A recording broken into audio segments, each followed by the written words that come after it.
Good evening and welcome to our special City Council meeting and study session for Monday, June the 29th, 2026. Madam Clerk, will you please take the roll? Councilmember Rocha? Here. Councilmember Torres Walker? Present. Councilmember Wilson? Here. Mayor Pro Tem Freitas? Present. Mayor Burnham? Here. All right, thank you. Will you please stand and join me in the Pledge of Allegiance? I pledge allegiance to the flag of the United States of America and to the republic for which it stands, one nation, under God, indivisible, with liberty and justice for all. All right, tonight's meeting is starting with closed session. Are there any public comments for closed session? There are no public comments. All right, thank you. Mr. Assistant City Attorney, can you please tell us what's on closed session tonight? Yes. Good evening. There's one item on the closed session calendar for tonight, conference with labor negotiators pursuant to California Government Code Section 54957.6. All right, we are now adjourned to closed session.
Good evening, everybody, and welcome to our special city council meeting and study session for Monday, June the 29th, 2026.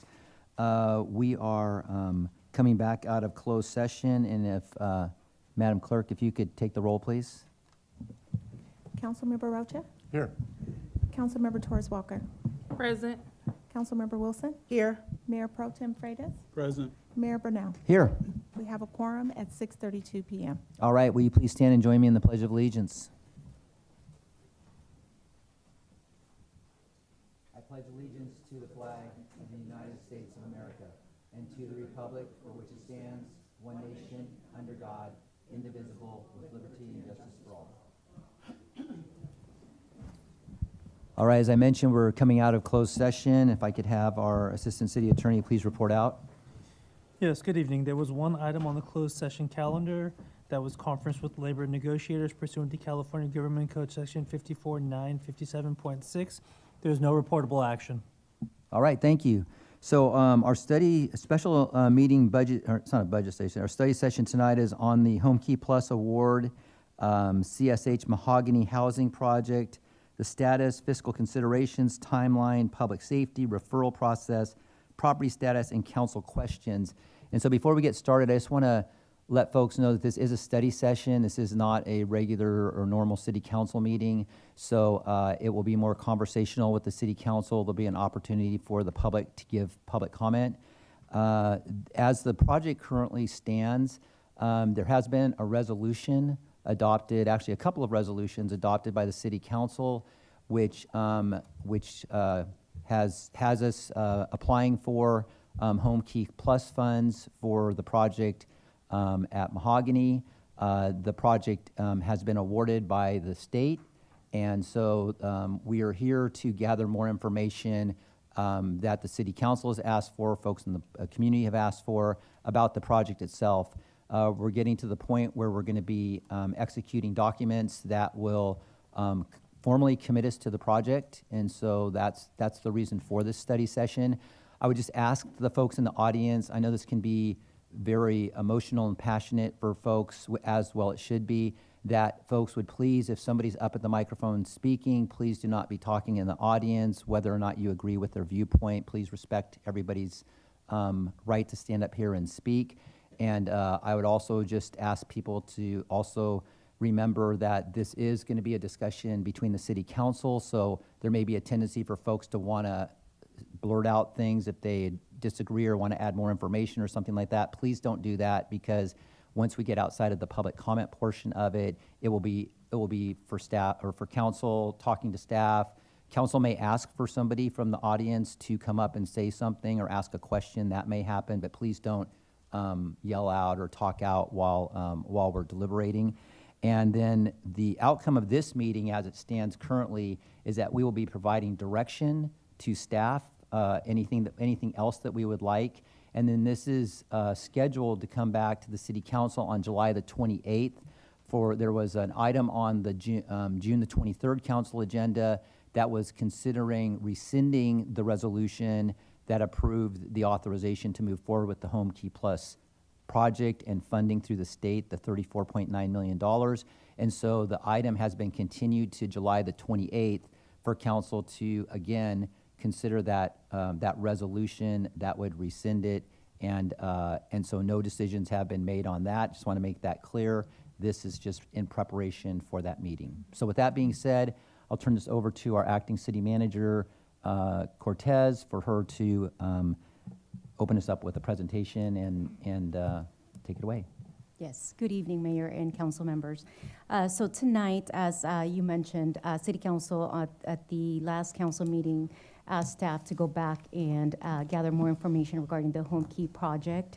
And so we went back, and I do want to say thank you to Director Cabral. She worked very, very hard to try to gather a lot of the information.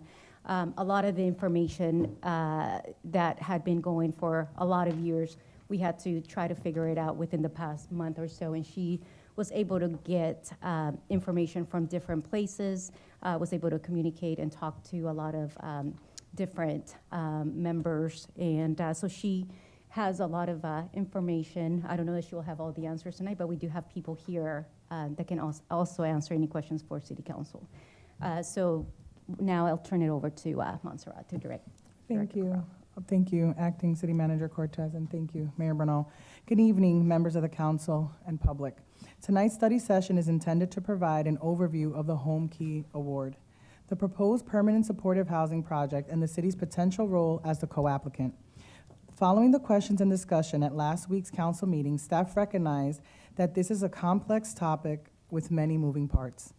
Our goal this evening is to provide factual information, answer the questions that have been raised, and hear directly from several subject matter experts and project partners who bring experience from different perspectives. With that, I'll begin with a brief overview of the Home Key program and the staff report, after which I'll invite our panelists to provide additional information and help respond to council's questions. As reflected in the staff report, Home Key is a state of California grant program administered by the Department of Housing and Community Development, or HCD. The program provides funding to acquire, rehabilitate, or construct housing that serves individuals experiencing or at risk of homelessness, with a particular emphasis on permanent supportive housing for people with disabilities, including behavioral health needs. Earlier this year, the state issued a conditional Home Key award totaling approximately $34.9 million for the proposed acquisition and rehabilitation of the Antioch Inn, formerly known as Comfort Inn. The project was submitted with California Supportive Housing in partnership with the City of Antioch as a local government co-applicant. The city's role as co-applicant was necessary because Home Key requires local public agency to partner on the application. The city's proposed local contribution, as identified in the application, includes a one-time $750,000 capital contribution and a proposed operating subsidy estimated at approximately $1.2 million annually for the initial 5-year operating period, beginning only after the project becomes operational. Following last week's meeting, staff received a number of thoughtful questions from council regarding the project, including questions about project ownership, governance, financial obligations, long-term operating costs, funding sources, public safety, the foreclosure process, tenant eligibility, timelines, and what accepting or declining would mean for the City of Antioch. Since that meeting, staff has continued conducting due diligence. We have spoken with representatives from California Department of Housing and Community Development, Contra Costa County, the project development team, housing finance representatives, and jurisdictions that have implemented Home Key projects. Their input, along with additional research, has been incorporated into the updated staff report and attachments before you this evening. It is important to note several aspects of the project remain subject to future agreements and approval. While the Home Key Award has been conditionally awarded by the state, the project still requires property acquisition, completion of financing, execution of agreements with HCD, environmental and developmental requirements, rehabilitation of the property, and the establishment of operational agreements before residents can occupy this site. Should the council ultimately decide to move forward, the anticipated timeline is that acquisition and rehabilitation would occur over the upcoming year, with operations beginning after construction is complete. Likewise, the city's proposed operating contribution would not begin until the project is operational.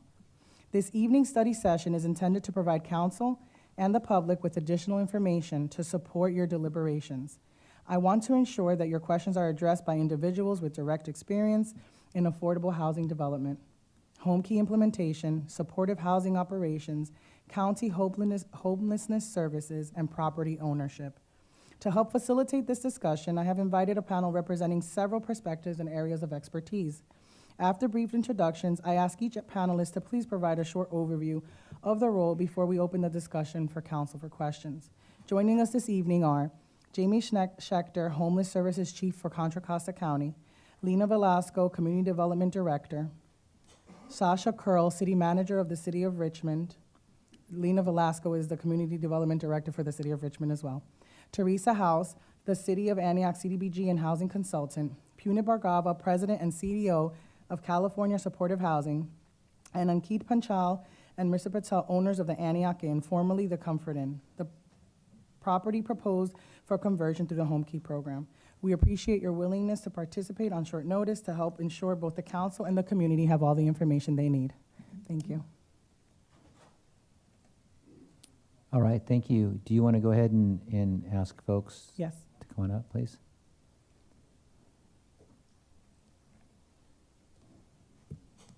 And I would just ask if you could please keep your presentation like 10 minutes or less, please? Okay. Sure, thank The you. goal is, the goal is for them to just introduce themselves and then you can ask questions. The City of Richmond has a presentation that I'll put up Okay, after they perfect. introduce themselves. Yeah, Thank thank you, you. Mayor.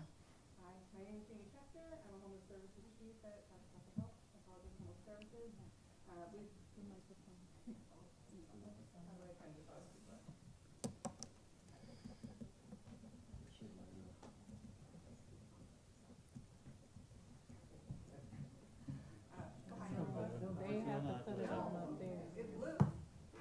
Are they presented before public comment?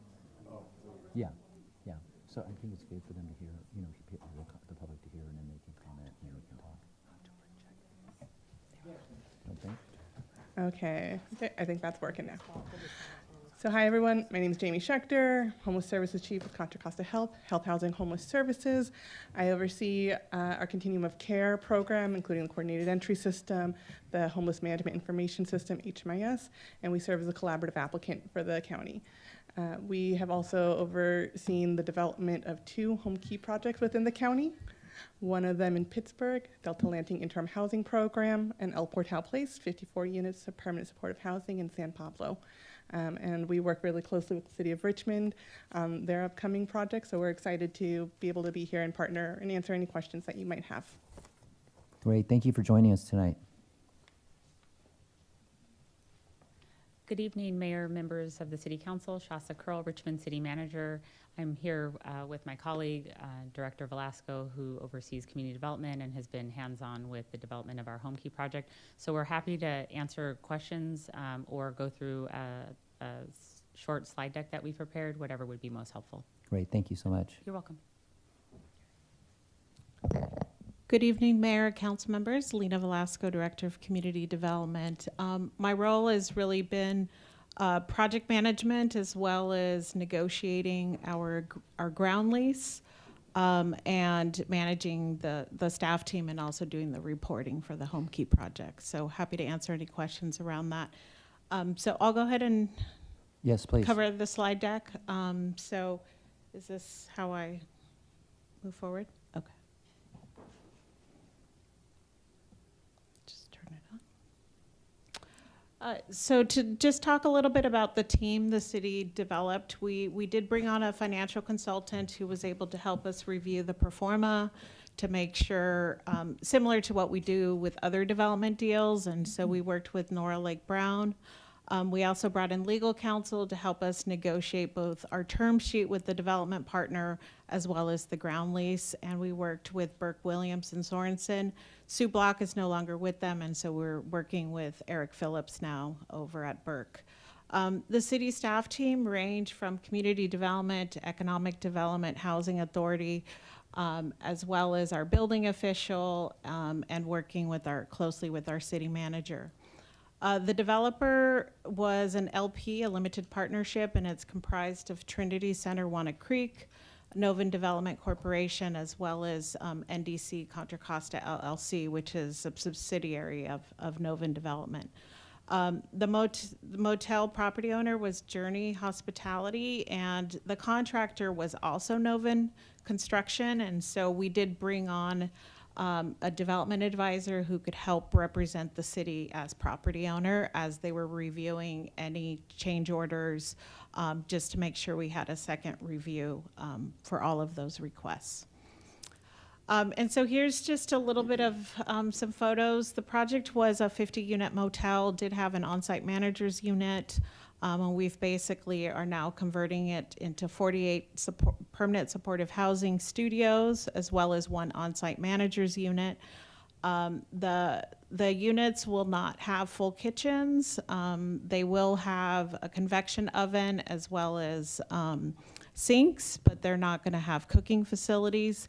We do have a community room in which we provide full full kitchen access, and that was just because it would have required fire sprinklers and a bunch of ventilation mechanical upgrades that would have really blown the cost of our project. And so we've had to do both off-site and on-site improvements, and this is just some of the progress, as you can see. Here again, too, this was the original version of what the motel looked like, and this is a new rendering of what the site will be. The site does include a public art component, so as you can see, the council recently awarded the contract for the mural. There is a pet relief area, there's outdoor open space in the front, and there's also on-site parking. As noted, we did do a property conditions report back in 2023.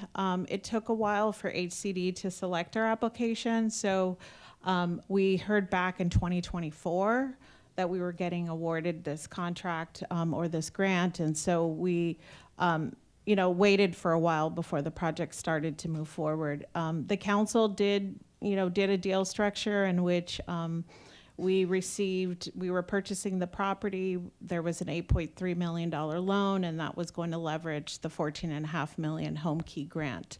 The city will remain as the landowner, and we're doing a 55-year ground lease that aligns with the regulatory agreement, which is the 55 years. So the current project status, the developer was also able to secure a grant, a community development block grant from Contra Costa that they used to contribute towards the rehabilitation, and that was when the project had started, but it was very, very helpful in meeting some unexpected physical conditions. We did do some acquisition and ground lease back in April of 25, and then demolition started soon after that. We have asked for 2 extensions to our milestone deadlines, and a lot of those were due to unanticipated building conditions, which I'll provide some photos just to show you.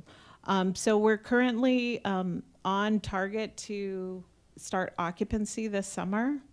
And our deadline to both complete our capital expenditures and to complete our rehab is now September 30th. So we anticipate being able to meet that deadline.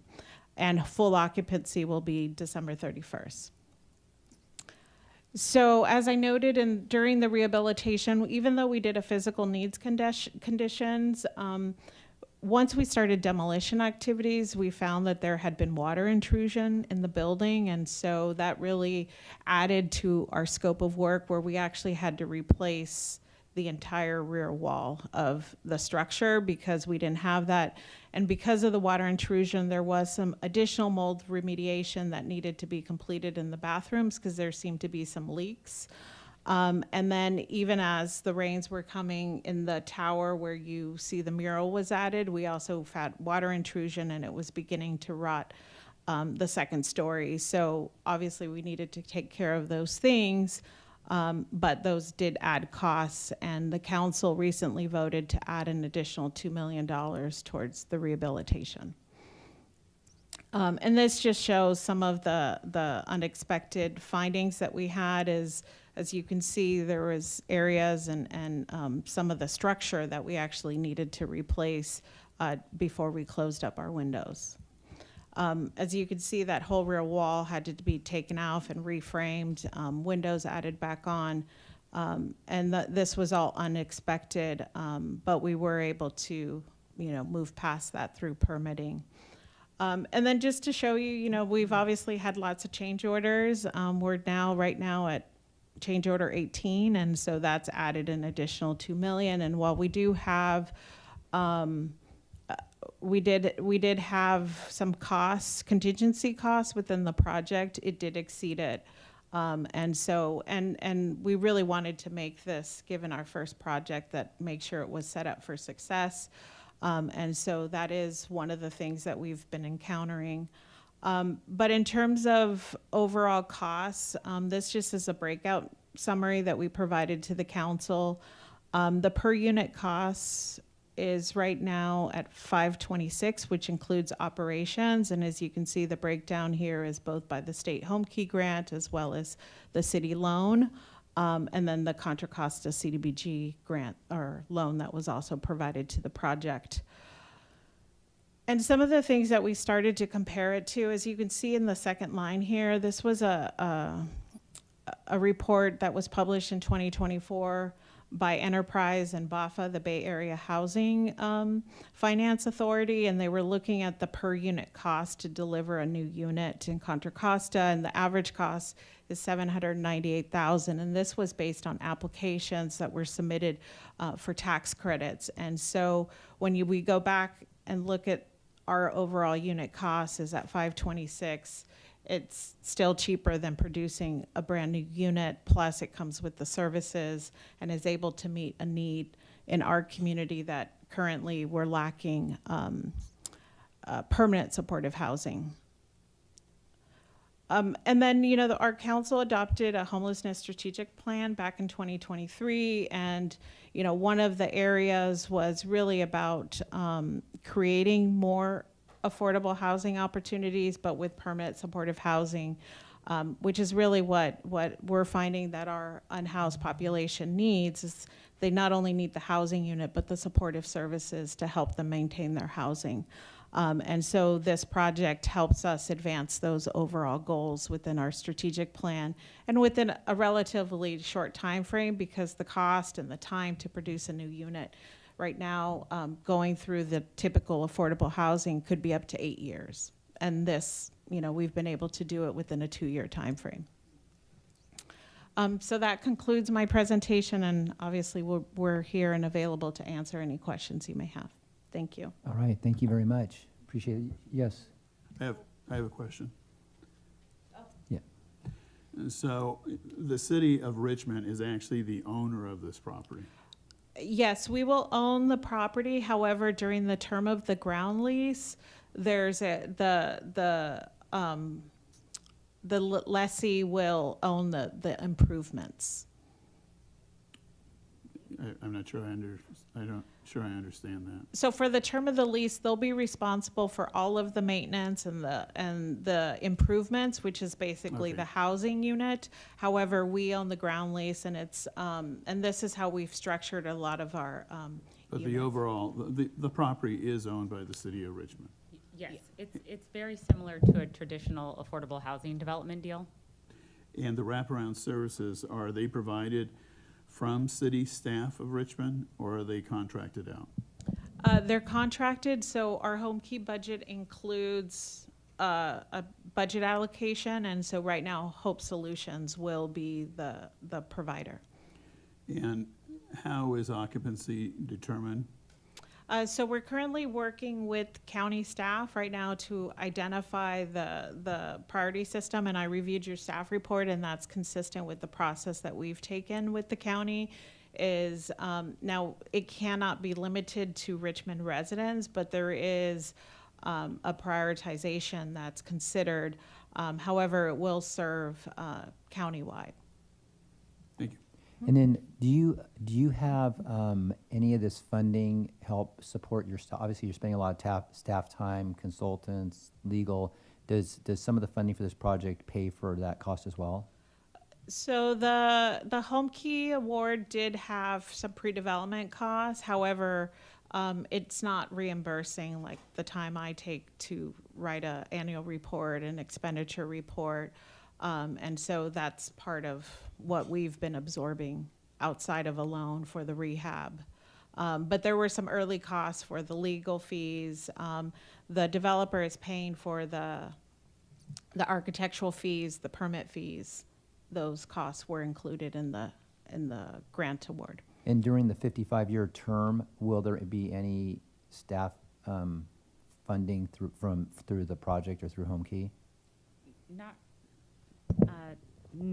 I would say no, and I think it's also important for the Antioch City Council to understand that the way that the city is providing support is essentially our $10.3 million contribution is in the form of an advance from the general fund in excess of whatever was in our housing in lieu fund. So as that is replenished, then that will pay back the city for the contribution that the city made. That's how we're treating the expenditure. So in theory, that way it won't just be a complete impact on the general fund is how the deal is structured. So the upfront cost will be reimbursed over time, Yes, basically? yes, For, from the housing in lieu fund. got it, But we okay. did an advance from the general fund to cover the difference. Thank you. But I do think it is very important. I really commend Ms. Velasco for her work on this. We do have a comprehensive team that is working on this, and in order, because this is the first time we've done something of this magnitude, it was really important for us to have technical third-party support. So in terms of the negotiation of the term sheet, so then that way the city council has a neutral third-party analysis completed that was not from staff. So then the council feels like they have some oversight that is third-party. And then in addition to that, having the project looked at through the construction management lens, especially reviewing the change orders, because especially with inflation the way that it is now, that compounds the necessity for contractors to look for opportunities for change orders. Here, obviously, they're very warranted, given the structure, the degradation in the building. But I would anticipate that cities will be experiencing more increased costs on all of our projects, and so having that third party, I think, has been extraordinarily helpful for staff working with the building official. Thank you. I'd like to go back just, so the leasee is going to be the leasee for 55 years, correct? How does the city of Richmond, because you had water problems and other issues, what is your program during that whole 55-year period to go in and make sure that the building is being properly maintained, and when there is a problem, and there certainly will be problems, how are they handled? So we haven't started the process of doing the annual inspections because the occupancy, it's still under construction. But I think our plan is to do annual inspections of the property. And this is already somewhat generally required through our rental inspection program. So basically right now, any new unit is exempt for 5 years. And then after that, it goes through a 3-year inspection cycle, assuming it passed. But obviously, if there's any habitability complaints, our building inspectors will automatically go.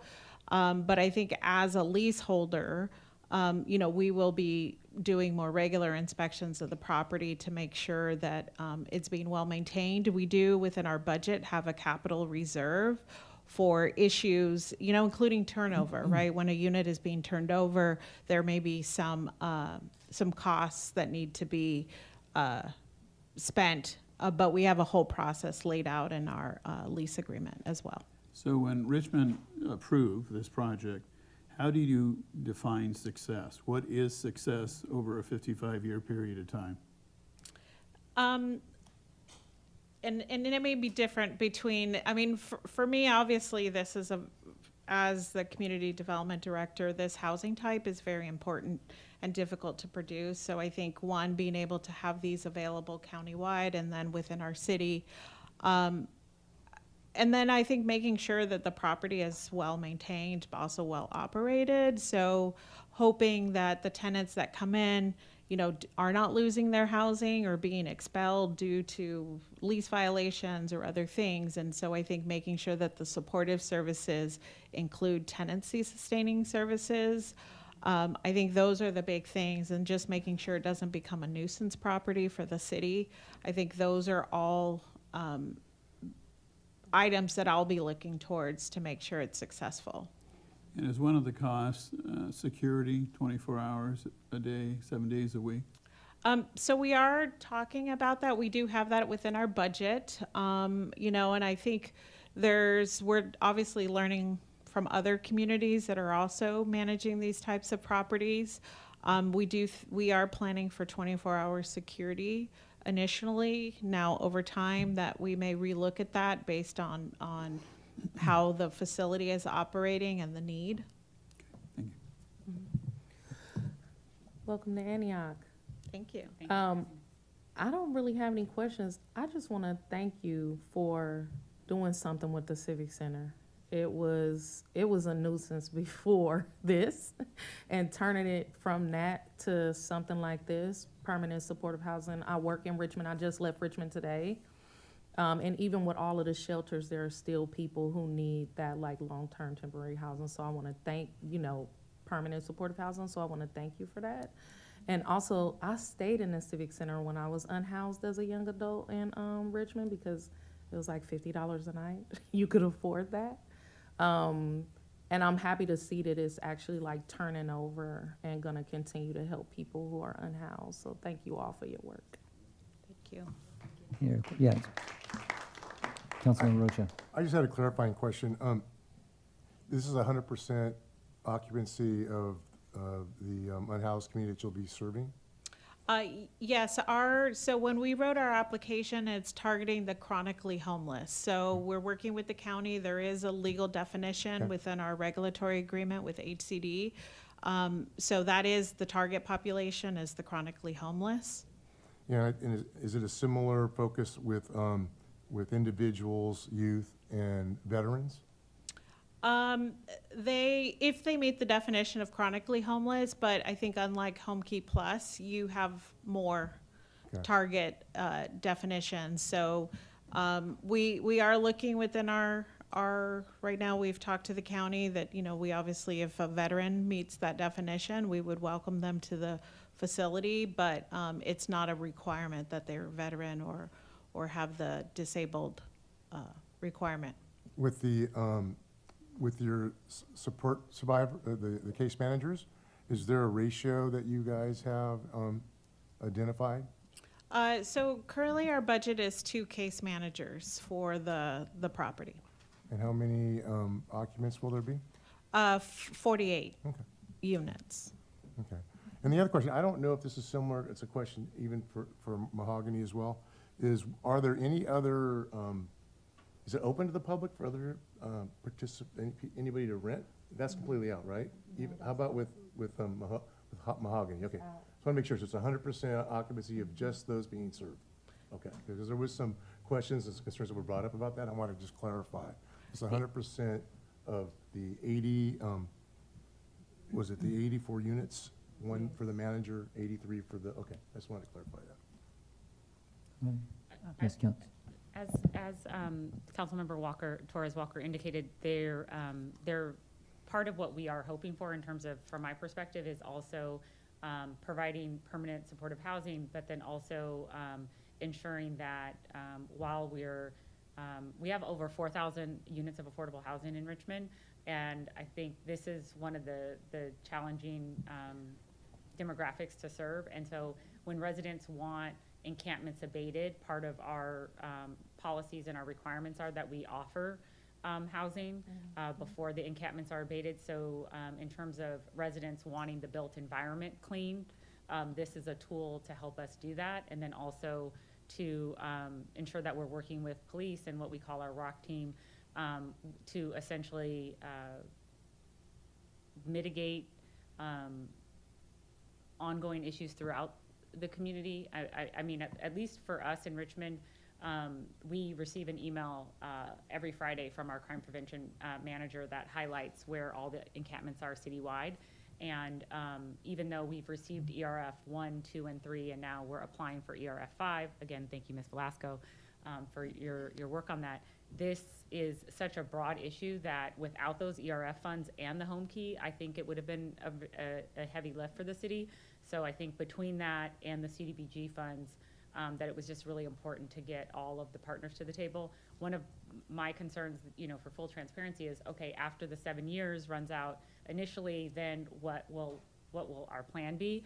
At least for me, the price per unit is then what makes it something that I think is an acceptable public policy solution when you don't have the answer right before you, is because the cost per unit is less than if we were building a new unit. So then if I were trying to balance, sort of like pros and cons, then in the future, yes, you have this unknown liability, but then you've also had the opportunity to bring on additional units less than it would cost to create new units. So that's kind of, at least for me as city manager, when I was explaining it to the council and explaining it to the community, why we were recommending that the city council consider it. That was part of the rationale. And just because it takes so long to get a new unit online, that, we have projects that have, I think, Metro Walk, which is at our BART station, they applied, 4 times for tax credits. And so that's an affordable housing development that we have in the pipeline, a traditional affordable housing development. And so that just lets you know like how long it could take before we can bring, add to that existing 4,000 unit pipeline of traditional affordable housing. Right, thank you. Yes, Councilmember Wilson. Yes, I want to go back to, you said in your presentation, because you're partnering with the county says this is a county-wide program, but priority will go to Richmond residents. How are you setting up the parameters when a decision needs to be made between here's a Richmond resident, here's a county resident? How are you working with the outside organizations with that? Yeah, I mean, I think the continuum of care is really important, so we defer to the county and they can. So we have established coordinated entry policies and procedures. Part of HomeKey and HomeKey Plus is that you must use coordinated entry to receive referrals. So it's not people coming in from 10 different doors, they're all coming through our coordinated entry system. And so we worked extensively with Lena and her team to develop parameters. What proportion would have a prioritization for folks who lost their housing in Richmond, folks who may have come from an encampment program in Richmond, seniors, et cetera. And these are not requirements that the state handed down to us. This was local priority that we worked together to achieve. And we incorporated that into our existing policies. And so in addition to folks who are coming through the continuum of care, they receive a housing needs assessment. We also prioritize based on the length of time folks have been homeless, as well as all their eligibility needs and their choices. A lot of folks coming from East County don't necessarily want to move to West County. So we moved it down the list based on a lot of different factors and really emphasizing the local jurisdiction's needs as well as all the compliance aspects of it all. All right, thank you. All right, thank you very much. And again, thank you so much for taking your time out of your busy schedules to come to Antioch. You're welcome. Appreciate that.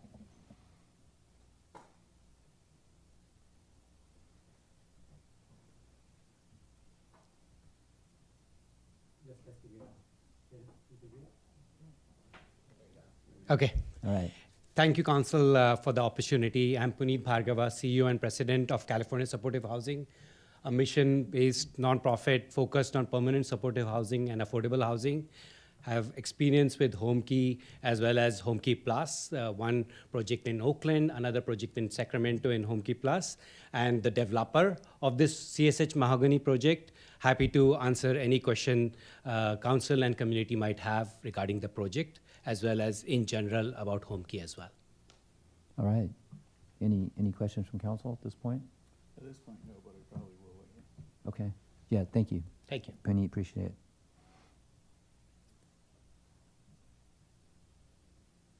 Is there anybody else that's gonna?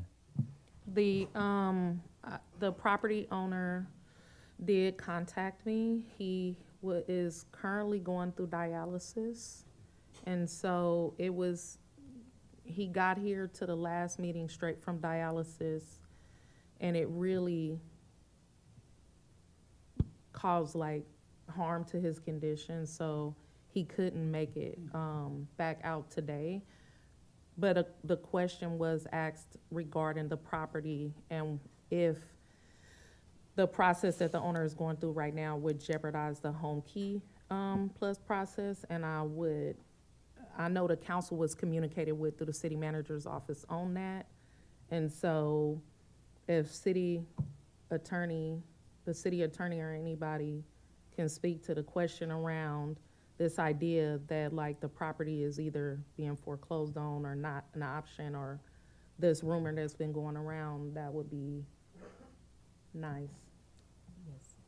Do we want to mention the email? I think the term was default, didn't he say? Yeah, I think first it was foreclosure, then it was default. Yes. So I just think it would be nice to understand the difference. get accurate information. So Assistant City Attorney Kundinger, he did find out some information about that, so he'll be able to update council on that.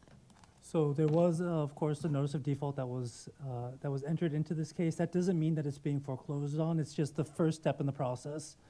So first, you have to file the notice of default. After that, gives the borrower the borrower a period of time in order to pay back whatever money that they owe to a bank or whoever it is that files that notice of default. after that point, there's a so-called notice of sale that would be posted. And at that point, that's kind of putting the property up for sale to try and recoup whatever's there. It's my understanding that the lender in this particular case is aware of the HomeKey Plus application that was out there using this, and has expressed a desire to assist in doing that. So basically converting it into the HomeKey program. So there's no, from what I have been told, at this point, there is no intention to try and sell the property short of this HomeKey Plus application. All right, thank you. Yes, Mayor Pro Tem Freitas. But there's no guarantee, is that correct? This is what has been conveyed to me. So this is what the lender has expressed. I cannot speak to whether or not there's a guarantee or not. Right. So, Ms. Cortez, because there's lots of rumors and gossips, over the 18 months that I've been associated with this, so I am curious. In the past, the present owner is delinquent on transit occupancy taxes as well as water service into the amounts of hundreds of thousands of dollars. Has that been resolved? Not yet. So I don't have the actual amount, but I do know that there are some fees that are due to the city, the TOT and the water. And I can get that number, the exact number. The question is, how does the city recover this? If the property owner sells the property with those outstanding debts, is the city made whole? All I would say is that at this time, that's something that could require further analysis from the city attorney that can be provided to the city council. And I'll update a little bit. So there may be foreclosure. There is approximately $400,000 or more in delinquent taxes before the property is even sold. Yes, that is my understanding, and the water. And so once the property is sold, then who is the owner of the property? It's not the city of Antioch, correct? So The owners of, excuse me? The owners of the property are the co-applicants. It's the City of Antioch, California Supportive Housing, and Lutheran Supportive Services. The city of Antioch is a part Yes, owner? yes. 50%, 60%, how much? It's not really a percentage, it's just a co-applicant application. So Where how are decisions rendered between two owners? the decisions are made, the City of Antioch is the payee from HCD. The City of Antioch gives PUNIT or California Supportive Housing the money as the rehabilitation is going on of the hotel. So we're just simply paying bills. So we're just paying bills. Correct. So the decision-making is really not in the hands of the city. The decision-making is in the hands of the new owner. I think that the decisions are made collaboratively. Is there any protocols for that? We haven't reached that step of the process yet. Okay. So we don't have anything to point to see if that's been successful in other situations? We were able to get in contact with the City of Richmond, who came and presented. We weren't able to get in contact with anyone else who currently has HomeKey projects in their jurisdiction. Okay, on the page, on your staff report, page 5, there are two items that I want to have a discussion about. The first is the housing successor funds.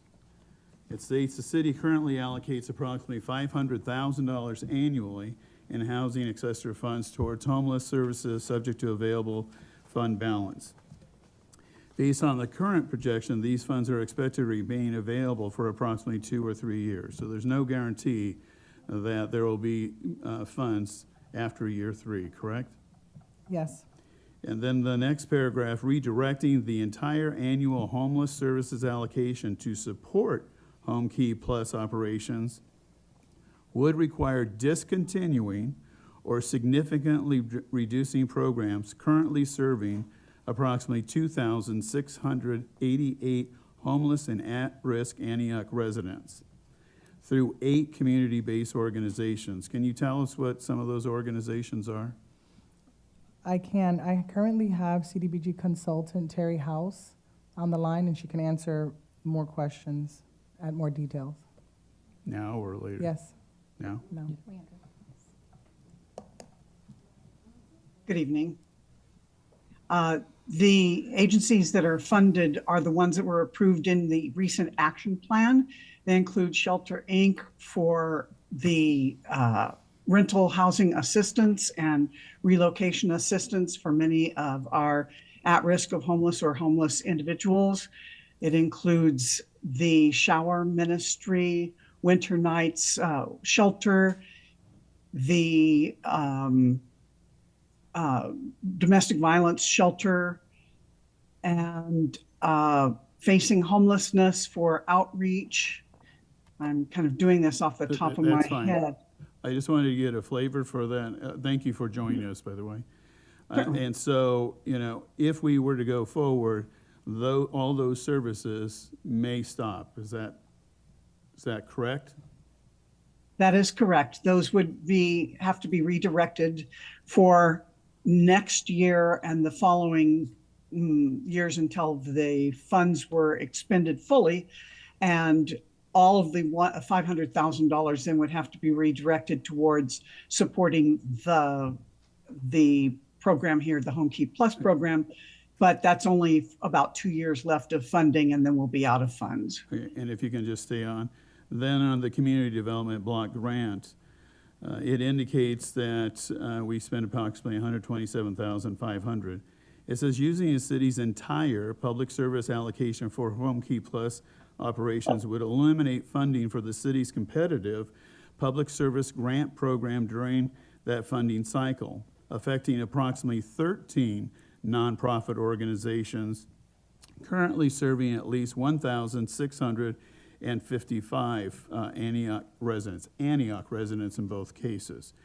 So could you tell us who we would be eliminating, the 13 nonprofits, who some of those may be? Sure. That would be CASA for foster youth, the Family Justice Center funding, Contra Costa Senior Legal Services, Dentist on Wheels, Empowered Aging, which goes into the care homes, Lions Center for the Visually Impaired, Meals on Wheels, both the care center or care management and the home delivered meals program. Those are the Opportunity Junction Technology Center portion of it. Those are some of the ones that would be affected. So now with housing successor funds and CDBG money, we are actually impacting providing services for more than 4,343 homeless individuals in our community. That is correct. And so for me, that is a significant number. And I suspect that if HomeKey went forward, we're talking about approximately 84 people versus 4,343. Thank you. Thank you for being here, Terry. Of course. Nice to see you. I don't, first I want to point out that I don't remember anybody saying to recommend stripping CDBG dollars from the 13 CBOs who are providing direct services to residents in Antioch that are outside of the housing and homelessness section. There is a section within the CDBG funds that are specific to housing and homelessness. And I believe you stated that there were 10 different organizations under that fund. Is that what you said? All of the homeless services now have been switched over to the Housing Successor Fund for the last 6 years or so. Right, so that's just the Housing Successor Fund. That has nothing to do with the overall 13 different organizations that are serving other vulnerable populations across the city. That's correct. The CDBG funds now do not serve homeless people at all. Right, so that's separate. So nobody here mentioned stripping those 13 different organizations away from funding over 4,000 people. Now, when we look at the numbers for CDBG, and I've been on the CDBG committee for 5.5 years now, I haven't seen a number under the housing and homelessness section that has stated that 4,000 people were served in 1 year. So are we saying that 4,000 individuals in 1 year were, let's say, how many individuals were served by the rental program, the rental and relocation program, just in this cycle? I believe that their goal is 100 households that they serve, and they usually exceed that goal. And So they exceeded by what, 10, 20? usually it's about 25%, so about 25 more people. So their goal is 100 individuals. They normally exceeded by 25 additional individuals. All of those individuals seeking rental assistance and relocation identified as Antioch residents. That's correct. That's housing successor Right. funds. Habitat for Humanity, where does the funds come from for Habitat for Humanity? Is that not housing successor, or is that one of the other 13 organizations under CDBG? The only organizations in CDBG that are impacted would be public service organizations, because housing activities such as housing rehabilitation or first-time homebuyer are considered housing activities, and they don't fall within the 15% limitation on public service funds. So Habitat, the housing rehab program, is funded from whatever sources we have money from in a given year. This year, it is being funded from CDBG funds. But it's not impacted by the 15%. That's also not impacting the housing successor funds. And Correct. when you mention, I think this year is the first year that some of these organizations, like the Shower Program and Facing Homelessness, has in the past 5.5 years since I've been here, this is the first year that those smaller nonprofits who have been serving individuals in this community without any funding from the city at all had received a grant from CDBG. Yes, 25-26, the present fiscal year is the first year for those two organizations. And what were the amount of those grants? Were they under 20,000? I believe Shower Ministries was 20,000 and Facing Homelessness was 10. So the grants could be anywhere between $10,000 and $20,000. Yes, except for the sheltering grant, which is $150,000 for rental assistance. The need is estimated at about $250,000. So the need is estimated $250,000. We're doing a 100 and something thousand. The goal is 100 individuals, but they normally help in 125 people a year, as long as they continue to get awarded the housing successor funds. Right. So when we award an organization the housing successor funds, then I'm just remembering we're just focusing on housing and homelessness. When we award these individuals, do they stay awarded for the entire 5-year duration of CDBG? Or is there a review period where they can actually either be continually funded or not funded? They're awarded in the first cycle after the consolidated plan is approved. They're awarded for a 2-year funding cycle. So 25-26 and 26-27, that's the first 2-year cycle. Then everyone reapplies, and the next cycle is a 3-year cycle so that it conforms to a 5-year consolidated plan period. And so when we say that so we're saying that the housing successor funds just focusing on housing and homelessness within that 5-year period of CDBG is helping over 4,000 people. The amount that was, if you're taking that from the staff report, that is an annual figure. From the housing successor funds. Yes, I believe I provided It's over 4,000 people being assisted.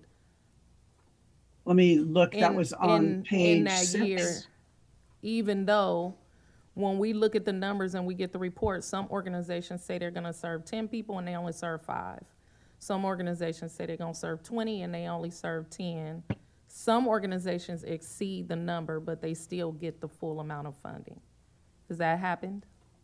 Yes, predominantly people exceed their goals rather than not meet their goals. There's usually only maybe 1 or 2 agencies that fail to meet their goals in a year. And how many of these organizations are Antioch-based? Like they're under the Housing Successor Funds for Housing and Homelessness? Like how many of them are actually in Antioch? Let's see. The Shar Ministries and Facing Homelessness are local. Loaves and Fishes, I don't know if they have their Antioch, they have an Antioch site where they deliver their services.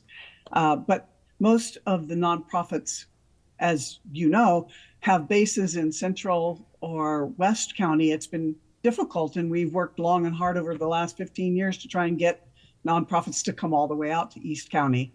So that's been a lot of labor. Thank you. So I just, thank you so much, Terry. And when is the next cycle of CDBG, the next 5-year cycle, where the council have to start to work out the plan for funding? The applications will go out in October and be due back in December for funding that begins July 1st of 2027.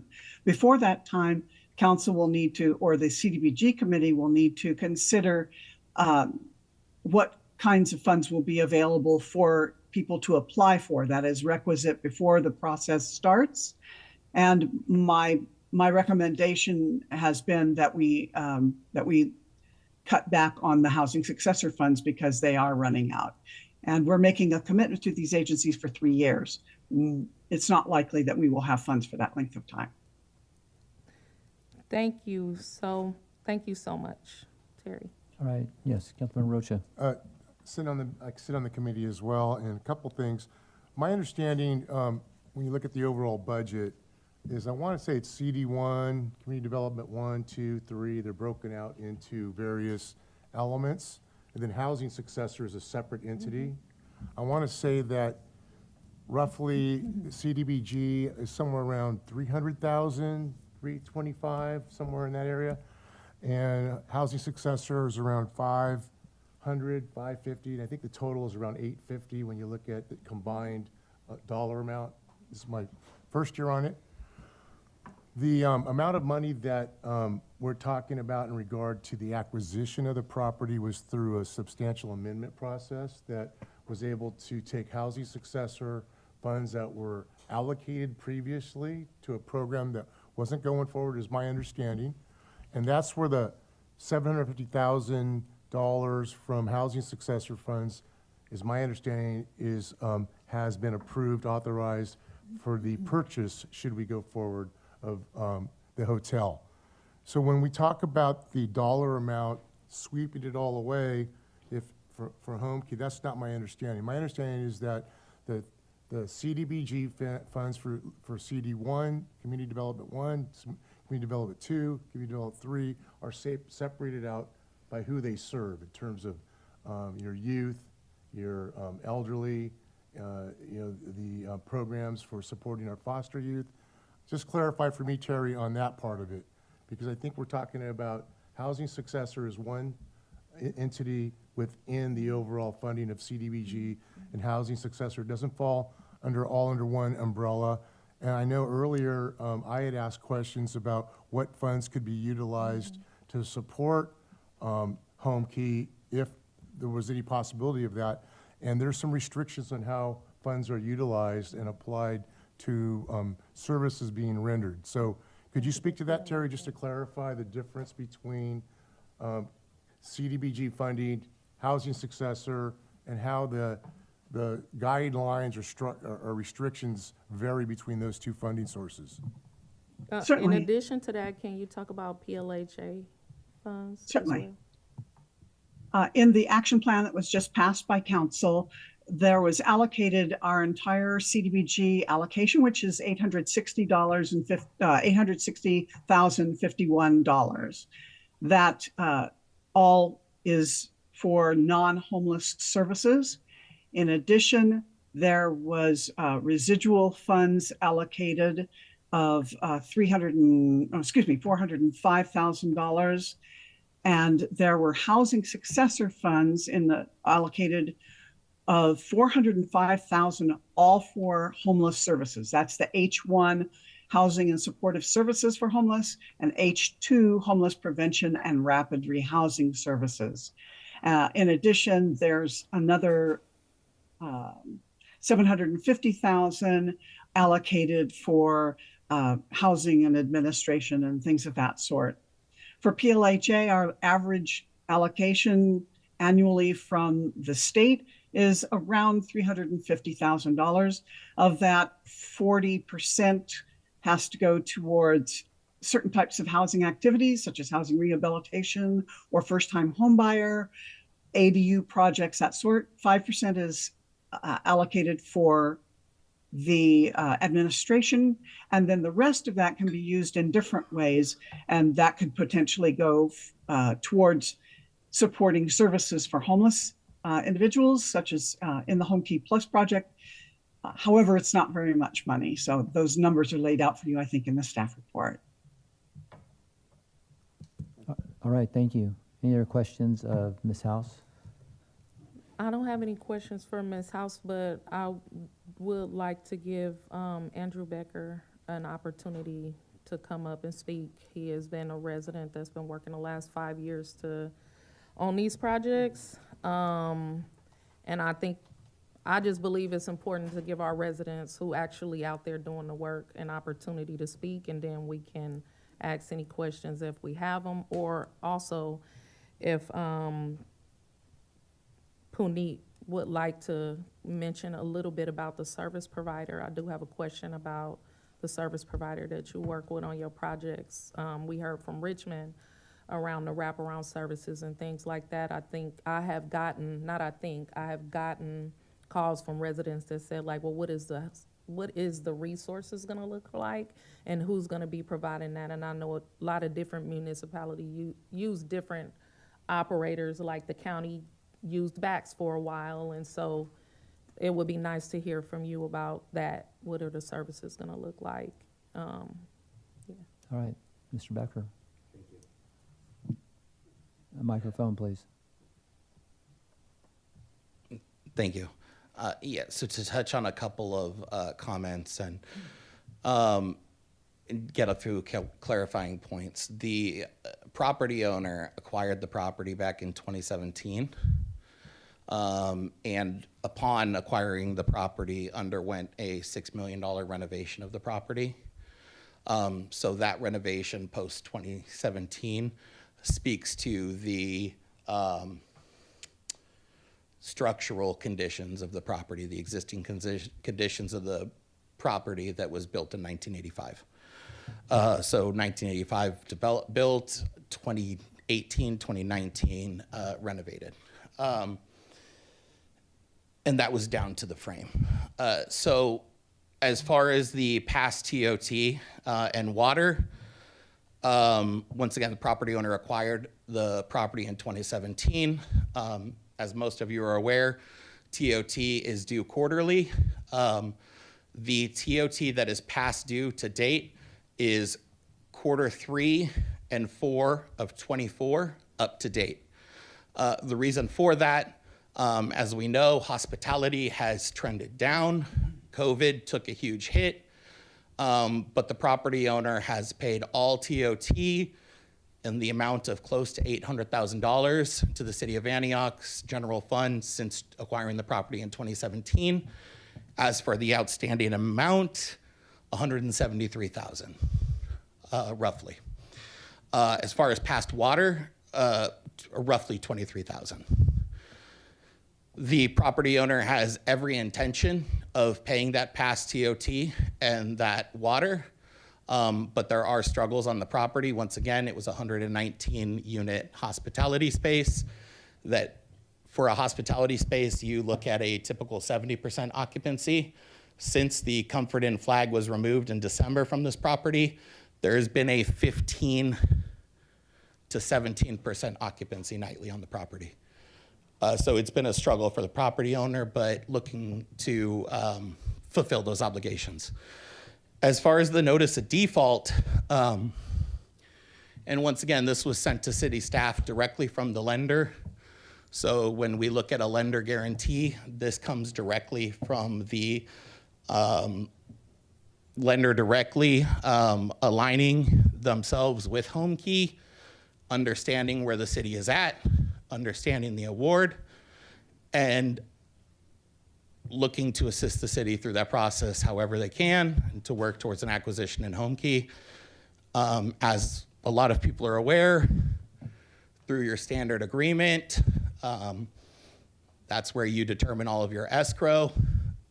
The dollars will go in and will satisfy the obligations and allow the property owner to fulfill their obligations, TOT and water. So a little clarity there. And then to speak to a little bit of the evolution of the project really quickly. As many are aware, the city of Antioch first started conversations with BACS on a HomeKey Plus pursuit following a difficult journey through the previous iteration of HomeKey, round 3, I believe, and a struggle to get an application in there. There was a disconnect with BACS on the some of the components of HomeKey, specifically the operational budget. And so luckily, California Supportive Housing was able to come into the conversation, bring that budget to what they felt was an appropriate number to provide adequate, meaningful, intentional services that East County needs, and specifically Antioch with our point in time count. And so that application was submitted at the very tail end of HomeKey. The intention of HomeKey was to first start announcing awards in August of last year, but because of the depth of the applications and the time it took for HCD to get through them, the conditional award didn't come until spring of this year. The intention of the developer, and Puneet once again is here to speak on behalf of California Supportive Housing, but as a part of those conversations and an individual that really brought all of these stakeholders together and engaged with county staff as well. We appreciate everything that the county has brought to the conversation. It was always the intention to, and once again, I think, county and the city of Richmond really said it eloquently. These are intensive housing needs in these lower AMIs. And the only way that communities can make this work is through a regional approach. You have to have different stakeholders that are able to come to the project and collaboratively work together to meet the many needs. And so I applaud the city of Antioch in being able to get HomeKey Plus through, to be able to get a substantial award that the state has commended the city on. And what we have asked since May of 2025 is to have these conversations regionally. We understand that Antioch carries the bulk of the point in time count for East County, but as mentioned, this is a county program through that coordinated entry system. And so the county has to be a part of that conversation, and we have to look at the many different regional funding opportunities that exist today and will present themselves before November of 27 when we look at lease up. Thank you. I have a question. The city has already put money into this project. I think staff time, and I believe there was also an environmental review, and that the cost was up to like $30,000 or something. Can you speak to like what that review was?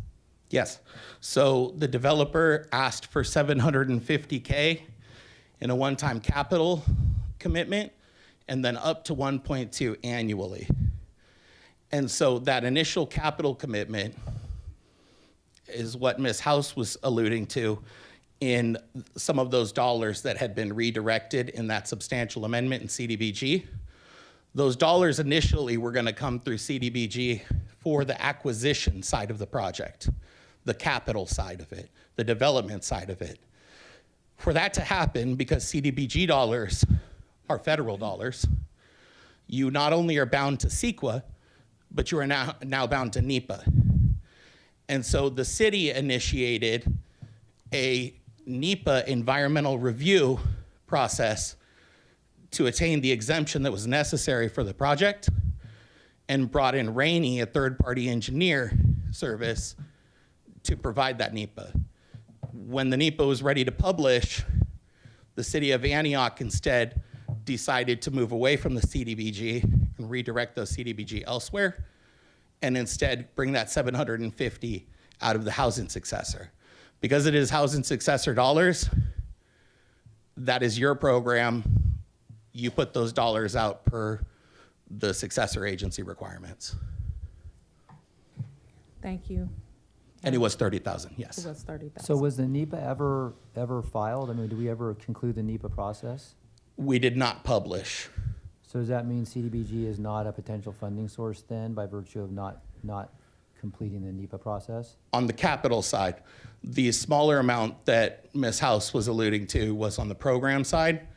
And once again, our intention is to never drive, and speaking for CSH, and Puneet can touch on this more, the intention is never to drive dollars away from another organization. We understand that in this space, these different organizations are also reaching these individuals. And so we want to drive those dollars, a portion of these dollars, into the most intensive space to be able to provide the adequate services so these other organizations that go out to distribute food or to provide shower services don't find themselves having to try to find a placement for an individual with these extreme diagnoses. Thank you. Puneet, can you answer the question related to the partner that will be providing the services? And I'm assuming, like we know, we heard from Richmond today, they're doing substantial upgrades because it's was a pretty old building. And like, what do you consider to be the conditions of this building, or what type of investment would need to go into it in order to get it up to where it need to be to house people permanent? Sure. So before doing that, if it's okay, I can just close on or add on to the question Ron had regarding the NEPA. So the entire process was completed by NEPA except the publication for 14 days for public viewing. So it's in the last leg of that process. So in case we still decide that we want to utilize CDBG dollars for acquisition, we can still publish it. By the time we end up doing acquisition, we should be able to complete NEPA as well, just to close on that aspect. I guess to that point, does it hurt anything to complete the NEPA process just because then we have it on the shelf and ready to use, right? I mean, I don't know why we would have it there and then not just complete it. Then we have the option of using it or not. Yes. Okay, so that would be something we want to look into, I think. Thanks. Yeah, so to answer the two questions, first one is Luzerne Social Services, LSS, is the support service provider. In terms of support services, we are planning to do as recommended for any HomeKey project, as well as HomeKey Plus actually requires more because of the target population requiring behavioral health, mental health. So we have case management, we have job skilling, we have evaluation, as well as help for mental health, behavioral health, as well as finding resources and making them more independent. And it ties very well with the monitoring and things of those nature we want to maintain, which is, I think, Richmond was talking about.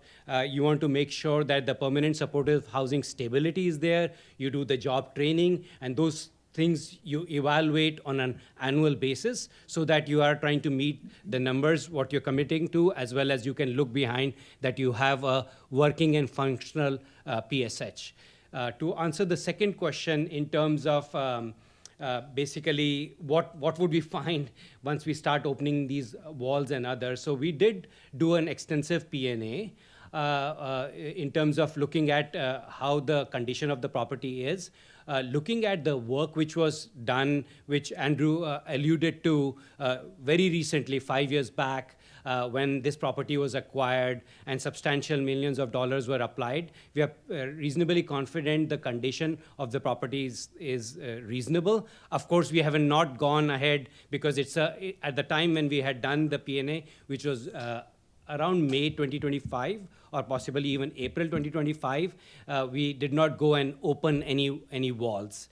We do have about 15% of contingency built into the budget, and the 34.9, we have allocated 7 of that for operating, and rest is for capital, giving the right balance between what we would require to rehabilitate this property, along with what we would require to have this operating, because we, rather than looking at the 7 years, we are trying to look at it to be functional for 15 years.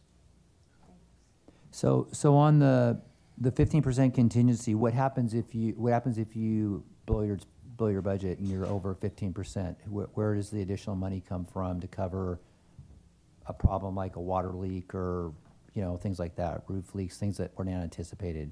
Yeah, so we'll have to closely monitor that and look into it. We did run into some of the unexpected issues in one of our home key projects. The way we actually mitigated that, rather than having, and again, not pointing fingers, rather than having so many change orders, was to look at how we can optimize both on the supply chain, the material, as well as labor, to minimize the cost overruns so that we are still within the contingency. But in case, if it opens up and it starts blowing up, we will come back and share, work with the city staff and share where we stand, and then try to look at both the city, the county, any other philanthropic sources or other sources which might be there.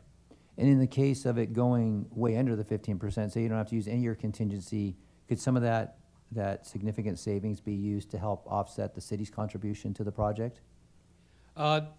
That might be possible, but our preference would be if we can utilize it as a COSER, which is Capitalized Operating Service Reserve, because again, these are home key dollars.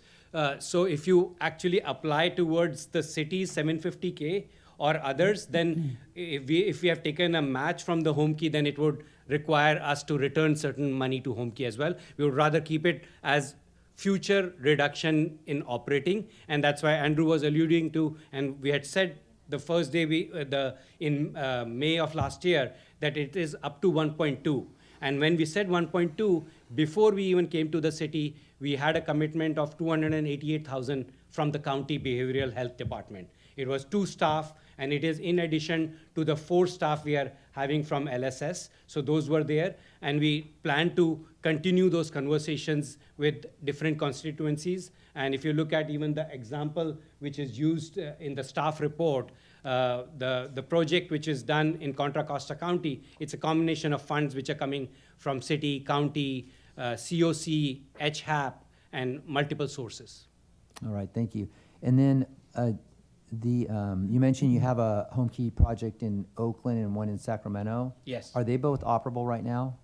No, so the Oakland project is under construction, and Sacramento is Home Key Plus, so it's under the similar, we just got the standard agreement signed and executed, so we are working towards pre-disbursement and acquisition and closing. So do you have any properties that you're currently operating that we could go see or check out, or do you have anything that's actually your? Not as CSH, but basically our development director, our other folks have completed several home key projects, and we can show that either in Sacramento or other places, and how we are run, and we are actually replicating our operating model as well as capital model based on the successes of those home key projects. Okay, thank you.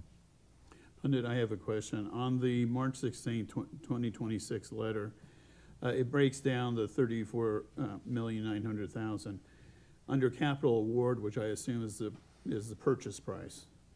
Capital award is the purchase price plus rehabilitation.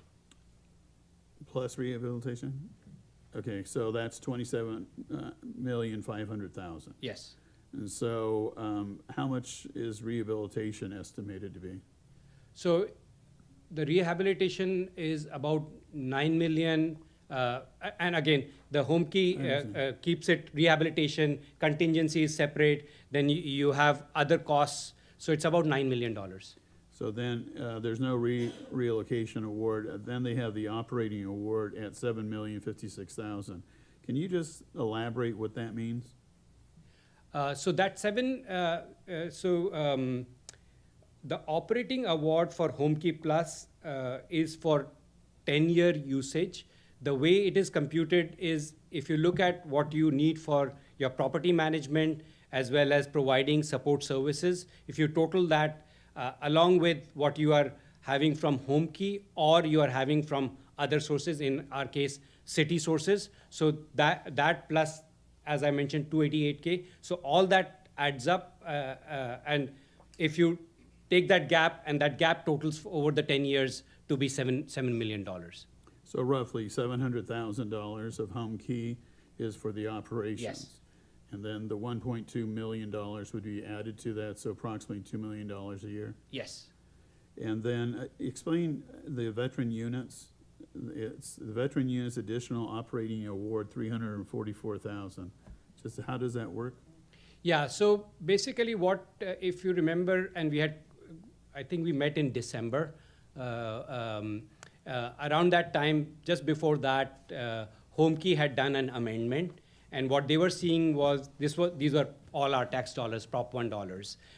There were two parts to it. They wanted to do behavioral health, non-veterans and veterans. And what HomeKey HCD realized is there were substantially low applications for units which were dedicated for veterans, either overall veteran projects or veteran units. So what HCD did was informally reached out to all applicants requesting or asking that, hey, do you want to have a certain percentages of those units dedicated for veteran? And we did that for both our Sacramento project as well as we did it for Antioch project. About 25% of the units are dedicated for veteran. And again, it is towards that overall cause which HCD has. And what they did was with the amendment, they gave additional $30,000 per veteran unit. So that 30,000 multiplied by 21 is 630,000. Since 34.9 million was already at the cusp of 35 million, which is the maximum, we accepted only about half of that operating, and that will go towards, again, the operating budget. Because what we have seen with veterans, at times you might require more additional support services, and that's why they are giving this additional veteran operating subsidy. So for the county representative, in just a second, I'd like to understand how that works under the, what do you call it, the COE. Yeah, how does that distinction work? Not right now. Okay, so bottom line is when the property is purchased, I assume it's under your organization? So what we have seen in most of the home keys, you actually create an entity, and that's what we are calling CSH Mahogany Housing LP. It's on the limited partnership on the name of the housing that will actually own this property. And that's what we have seen in most of the cases, and that's what's recommended by different consultants as well who have done it like more than 15. But for all intents and purposes, it's you? Yes. Okay. Yeah. All right. Thank you. And then, Penny, could you, you mentioned there's a certain percentage of veterans. Can you tell us what the breakdown are of different, maybe veterans, seniors, TATE, Yeah. transition age youth? Yeah, so total units are 84 units for affordable housing, one for manager. We'll have a dedicated property manager there all the time, on-site manager. Out of the 84 units, 21 are for veterans, 21 are for transitional age youth, day, and rest are for any population. Okay, so there's no senior element to it? No. Okay. Is there going to be security 24/7? Yes.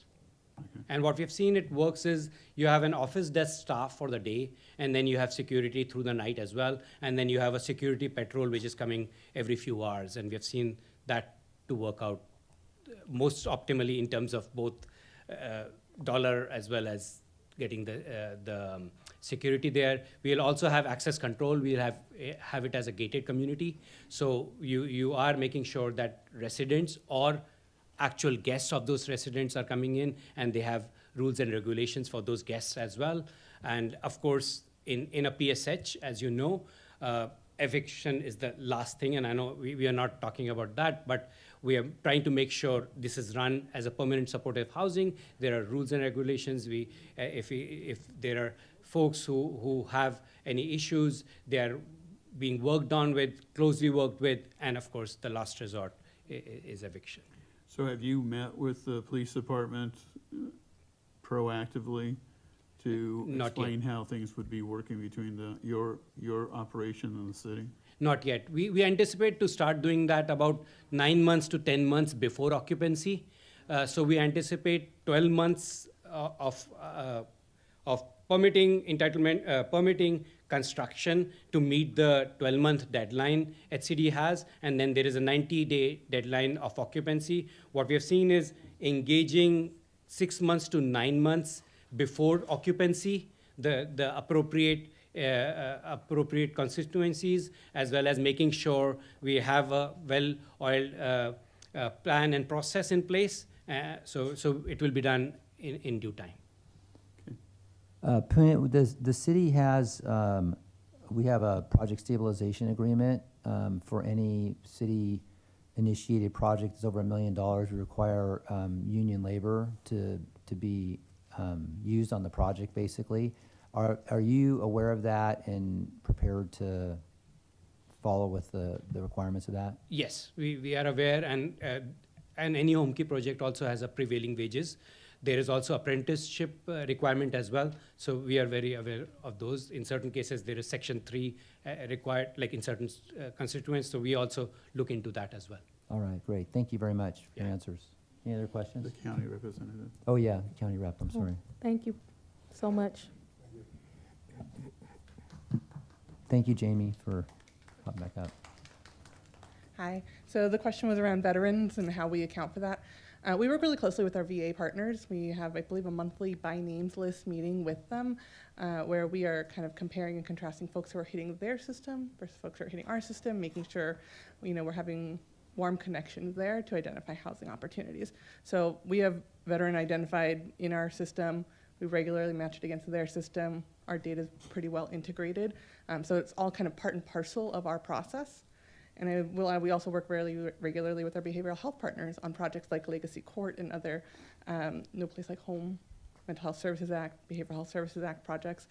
So we know the partners in the game. We know how to build the systems and adapt our policies to meet the compliance requirements ahead of us. So do the veterans go to you first, or do they go to their own organizations? Most often. You talked about the continuum of care, and so it's Yeah. like, well, how do you integrate that? Yeah, so the continuum of care is kind of a broad umbrella term where we work with all of our partners. We have 3 access points called CARE and CORE. So if a veteran meets CORE out in the field, they're kind of getting connected. If they are working with the VA can loop them to us. So there's a lot of different ways. The VA, of course, has dedicated housing resources. So a lot of times they're taking advantage of those as they're available. But many folks aren't connected to the VA, so they're coming to us directly through one of our access points or another partner organization. So it's kind of a bi-directional referral process. Okay, thank you. And one other question. So Punit had mentioned that there's 2 behavioral health specialists that are going to be part of this project. I can't speak to that. The behavioral health department would probably be best to represent that. Okay. I'm not involved with that. Okay, Yeah, got it. All right, thank you. of course. All right. I do, Ms. Cortez, so the city's financial obligation at this point is $750,000 for property acquisition or contribution to this project, correct? That is correct, yes. And then $1.2 million per year. But that's not the only financial obligation, because somebody on city staff is going to have to be in charge. Yes, and there are some requirements, some reporting requirements that staff will have to be working on. So is it safe to say that in addition to the $1.2 million, and I'm talking just Antioch costs, we may have to hire 1 or 2 staff members to oversee this project? Because, I mean, there are obligations with regards to reporting. The staff report talks about the administrative function, is somewhat cumbersome, the monitoring and things of that sort. So have we even begun to take a look at that? No, and that would fall under our the Community Resources Department. So that would be, and they're currently understaffed under the Housing Division. So we will have to see what her, Director Cabral's capacity So in is. reality, the request for Antioch on an annual basis of 1.2 could be 1.3, 1.4, something much higher than the 1.2. Yes, and it would depend again on how much work that will take from staff time. Right, thank We you. haven't evaluated that yet. I would like to ask Puneet to come back up. Richmond is taking full, they've been involved since day one. Their staff has been involved. They are driving this project. Antioch has not done that. So the majority of the staff time to this point has been California Supportive Housing doing all the work with little to no engagement from the city. And I think the last engagement they received was when they tried to communicate with us around when HCD was saying what is going on with getting documents signed. And so is it your understanding that California Supportive Housing staff would be doing a lot of report? What would the relationship be to the city? Because I know we got encampment resolution funds, and those from the state, those also require reporting and everything that staff have to do. Also, by the way, there is another encampment resolution grant that is closing tomorrow. I hope Antioch is in the running. But can you explain what would the administrative look like, given that we aren't as involved as Richmond is in their project? Yeah, so I think just looking at the last 12 or 14 months, I think CSH has done, again, not trying to boast here, but has done the heavy lifting. And we do still expect to do, especially when it comes to, and again, there are multiple phases, correct? We were still in the pre-development award submission award phase. We are still there. Then there is pre-disbursement, then there is pre-development, development, and then there is occupancy, and then there is ongoing, basically. So if you look at, I think we still anticipate to be the key driver. We still want to keep city involved and engaged because we want to make sure that we are providing the necessary monitoring which is required by the city, but collaborate and prepare what is needed, because that's what we have done when we are doing the construction on Oakland. All the reports which are required annual basis, all the milestones which are required are prepared by CSH, and then closely work with the city for their review that this is what we are submitting. We anticipate similar to that, but of course we also expect if you're seeing this as an overall, if you step back, you have your RENA numbers, you have your numbers which you need to meet for your PSH, your low income. So I'm assuming there is certain contribution of staff, whether it is 20% of the time of the staff or 10% of the time of the staff, which might be there, which might be required, and on an ongoing basis, maybe on a 2-weekly, 3-weekly basis as we are doing construction, and narrowing it down to on a monthly basis or 2 monthly or quarterly basis as the project is ongoing. That's the expectation. All right, Thank yes. you. Councilmember Rocha. I had a question about the services. My understanding, well, first of all, just to be clear with general fund, the acquisition cost is coming from housing successors, so that's not going to be to the general fund in this 26-27 budget. That's correct, right? And then secondly, my understanding is that the first payment that the city would have to look at most likely would be like in November of 2027. That's beyond the current budget that we just adopted. My question about services is that when I've looked through the report and I've heard various people share different numbers, I've heard anywhere from 800,000 annually for services, and then it seems to get higher in years later where it's 1.2 or higher.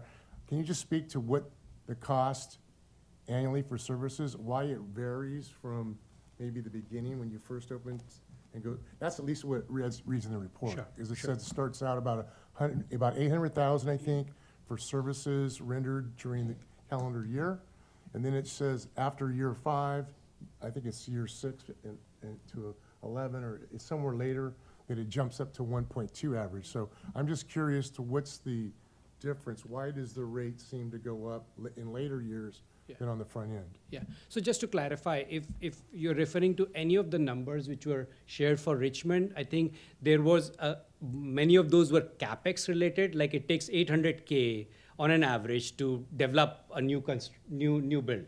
I think if you look at, I think it was the second last row in that table, 91,000 and like, or something of that nature, which is required in the operating, but you have to. Well, I can speak, I can show you, I have the numbers written down here. Good. Thank you, Shasta.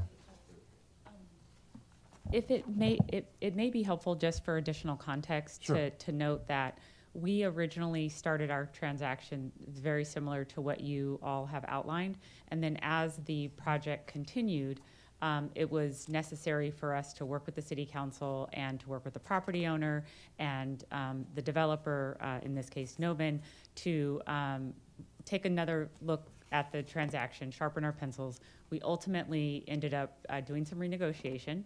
The purchase price was decreased, and the roles were also revisited. So one of the things, because of the significant amount of the city participation, that also factored into the recommendation of staff and the working with the city council to change the ownership structure, and that's why we have the 55-year lease. So then ultimately the city owns the property long-term, but that there's a long-term lease, because then you have the developer then is also overseeing and participating in the construction, and then we have a separate service provider, and then you don't have the developer doing all three. You don't have them owning the property over the construction and then running the facility. So those are some of the distinctions that we worked out through the process, and we're happy to answer questions about that if that would be helpful. But it's essentially getting to the point that you were discussing here. Thank you. So, but going back to the operating, our numbers are fairly consistent, except I think there is in Home Key Plus or Home Key, there is a 3% escalation of operating. So that's the only difference. I think the 800 versus 1.2 could be, if you look at, and you were spot on November 2027 is when the month starts from occupancy perspective. So in aligning it to Antioch's fiscal year, you will only complete 8 months in that fiscal year. Okay. That's why if you approximate it to 100K per month, it's 800 there and then 1.2 ongoing basically. And other than the escalation, that's what basically the difference would be. All right, thank you. Thank you. Any other questions for Punit? No? I don't have any questions. I know I wanted to, Senator Tim Grayson sent the representative. She had to leave early. And we are set to have schedule a meeting to have a conversation and see what kind of support we can gain from our senator. Also, Assembly Member Ana Maria Avila Farias also sent Jessica here today as a representative to sit in on this meeting. As we know, our Assembly Member has been working really hard on housing, and I have a meeting, scheduling a meeting to meet with our Assembly Member to have that discussion around how they can support. Oh, there she is. Thank you for not leaving. And also have reached out to Congressman Harder's office. I know they said it was too short notice to send someone tonight, but we are scheduling a meeting to talk about how that support could come to us. Reached out to our supervisors, both Supervisor Scales Preston as well as Supervisor Burgess, to have a conversation. They are gonna be talking to, what was the department in the county that? Yes. Yeah, they are having conversations at the county level to try to bring everybody into the fold, because I know I've been having conversations with them. Punit have been having, we're all having different conversations with people in the county. And so our supervisors that represent Antioch has committed to kind of bring people together at the county level to see how they can also continue to support. Because as we know, Antioch isn't the only city going through a deficit. but our county is also, has to address some deficits as well, but they definitely want to be here and support. And I believe either sometime this month or early August, the supervisors have committed to work with myself and the assembly member, based on our collective availability, to actually host a East County Regional Housing and Homelessness Dialogue, because homelessness is bigger than just individuals with mental health and disabilities and veterans. And you also have the Safe Parking Program that the city funds out of CDBG dollars. That has been funded since I've been on CDBG. And why, and like, it's good because we need somewhere for people to park safely, but why are we paying for people to live in their cars? And so it's like this bigger question. We also did do a voucher program to put people at Delta Landing. And we don't know what the success of that was, but it was through support with the county. Also through having a conversation with our supervisors, it is my understanding that a large portion of the individuals at Delta Landing, which is a 200-room, heavy 172 unit facility, the majority of those individuals at Delta Landing are already identifying as being East County Antioch placements, because we have the largest number of individuals impacted. And so all of our representatives from the senator's office, assembly, our congressional member, as well as our board of supervisors, have been having conversations, and we will continue to have conversations around what this regional conversation can look like, because we also need to keep people from becoming homeless. Because what I'm also hearing from residents is that even though we have rent stabilization, rents are still going up in the city of Antioch, and it's challenging for people with inflation and the cost of living going up. It's challenging for our residents. So I hope everybody who has been involved in these discussions related to Home Key will be also attending that regional, East County Regional Dialogue on Housing and Homelessness, so that we can start to figure out what are the regional solutions to be able to support our unhoused population, with the understanding that the city of Antioch has the largest number of unhoused folks on our streets in East Contra Costa. All right, if there aren't any other questions for the folks who've been giving us information, we'll open this up to public comment. I just also like to remind folks that while people are speaking, please do not be speaking out behind them or around them, so that they can have their time, whether or not you agree with what they're saying. So thank you. Mayor, and we did receive some public comments via email that I printed out for City Council. If you want Okay, to if you could just share those with us, thank you. Our first speaker is Leslie May.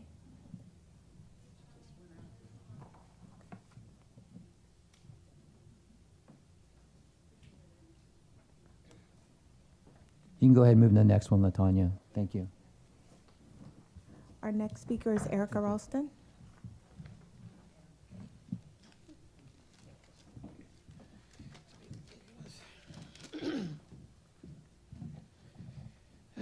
Good evening, City Council. I'm sitting here as we're listening, and basically, I don't know about the rest of the community, but I'm feeling like, again, I said it before, I'm getting gaslighted again.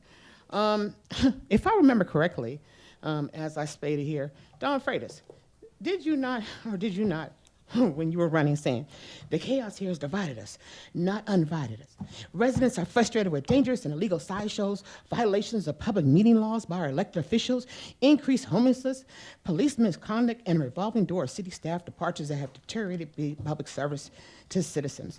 That is what you did run on. I mean, I am reading it offline. Remember now, you did tell us, oh, we need to do our homework. So as a community, we did do our homework. As far as you, Ron, addressing homelessness and blight, taking more proactive approach to managing unhoused population and cleaning up neglected housing. Have you done that? Hell no. If anything, you've been running the homeless from going in there, tearing up their cabins and moving them from place to place, place to place. Of course, like I said, your constituents will say, oh, well, you know, you're not doing anything. But again, it's in section 1 and 2. Again, like we said, we as a community, and I live in the 1st District, I don't have no problems putting people in my car and bringing them up there to section 3 and 4 and let you see how you deal with it. Again, you kept saying about how you're supposed to be, but again, as I'm reading, or as I read online, and as I had the gentleman here did the explanation, so you are working together. You guys are making it though you guys are just taking the whole excuse. But don't you have the CHS Mahogany Housing LPD that's working with you guys? An organization that started last year and is currently active. And he just had the gentleman talk to you guys about it, and it seems like they're taking most of the bulk of the problem. And they've been doing all the legwork while you guys have been sitting back just saying, oh, well. And then, as I see here too, as you said again, we didn't do our homework, but we have. When you had a meeting in December 9th, a city council meeting, you talked about, and you were going about, the amended and restated resolution of the city council authorized joint application to the participant of the Home Key Plus program.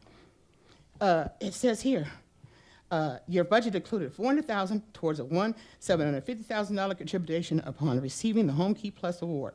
The key city funding obligation remains as a one-time contribution of $750,000 on receiving the Home Key Plus award that will be used for acquisition and rehabilitation, in addition to a yearly operation subsidy of up to 1.2.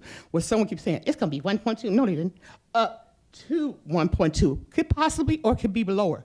As we've seen from the city of Richmond, they had to go and re-edit their things to bring their budgets down. The same thing that we can do. So again, as I keep saying, and we just read that there's another grant opportunity coming up for funding to help with homelessness, $193 million. So I'm saying to myself, why do you guys keep gaslighting us? Why do you keep playing that game? Now you tell us to do our homework, but you haven't done your homework. And all you've been doing for this last hour is just being this, going around in circles, going around in circles. And this is getting to the point it's ridiculous. So just like you tell us to do our homework, you need to do your homework too. Exactly,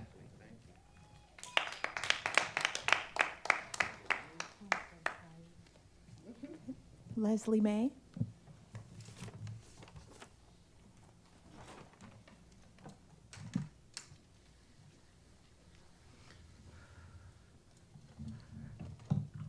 Good evening, staff. Oh, okay. Let's say, gee, that was quick. Mm-hmm.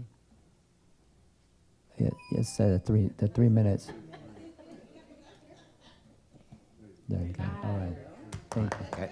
Good evening, staff and City Council and community. I'm coming here. First of all, I want to say that about 7 hours, maybe 8 hours ago, Governor Newsom approved an extra $900 million for homelessness program. He reversed his course. It's called a trailer bill that he said will pass this week, which he definitely named. I didn't print all the papers, but he said 11 to 12 of the cities in the county that have received money already could go back and apply for this. So I'm sorry, Maserati, but they're going to have you working again to apply for that money. There's also another, Erica identified one, maybe Crystal couldn't explain that one a little bit further, a grant available. Councilmember Tamisha Torres Walker and I spoke. She's identified another grant program. We have to have that in by June 30th. Sorry, Maserati. Okay, so she can explain that further. So that's that. I was listening to where they're getting people and veterans from. I've been here several times. I've spoken to you about swords to plowshares, but of course, since you don't like me, well, you guys got bugs up here. Nobody has come to talk to me about it. I said that's who I had worked with to build the building that's named after my family for veterans and their families over on Treasure Island. I brought that to you guys several times. Nobody's even bothered to contact me. So the veterans that are out here, they're unhoused, they have money. They work with the VA, they're part of it. They have money to come out here, acquire the property, build a whole huge place for veterans and their families, provide all the services that are needed. So, you know, maybe when somebody feels like it and put their evilness aside and says, well, let me talk to Miss May, you can call me. Also, state of California, they also have victims of crime program. So they pay moving costs along with the other places that were identified for people to be moving into. The victim of crimes pay a lot of money for people here in California who have been unhoused and victims of crime. Finally, what I want to say is to you, Mayor Renaud, I want you to stop harassing people. Laurel Swick Hancock said she received a very negative letter from you. She's very upset about it. And I'm waiting to get it. I left my phone at home. She's probably sent it. So I consider that voter intimidation, elder abuse through harassment, and unfair political practices. I didn't get the letters. Nobody in District 1 got the letters. So who are you choosing to send these letters to get them to vote against the home key? Thank you.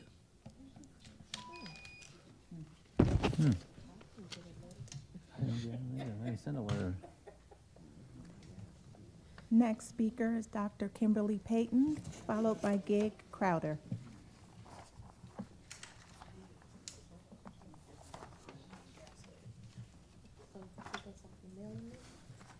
Good evening, Council. Thank you for taking the time to share this with the residents tonight. I just want to ask, if you've been in office now for 15 months, if not home key, then what? What's the other alternative? What's the solution? Where are the other avenues? Because the last count, Antioch, like Councilmember Walker mentioned, Antioch leads that with homelessness. It also happens to lead the number of people of color unhoused at 48%. So I'm trying to figure out what's the solution. Is the intent to go back on your campaign promises and do nothing and leave them out there? Are we going to keep shuttling them from place to place?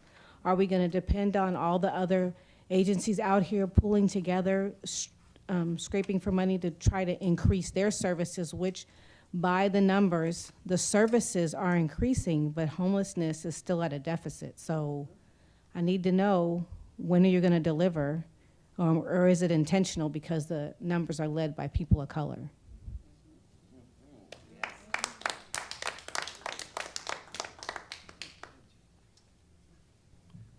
It's actually Gigi Crowder. That's okay.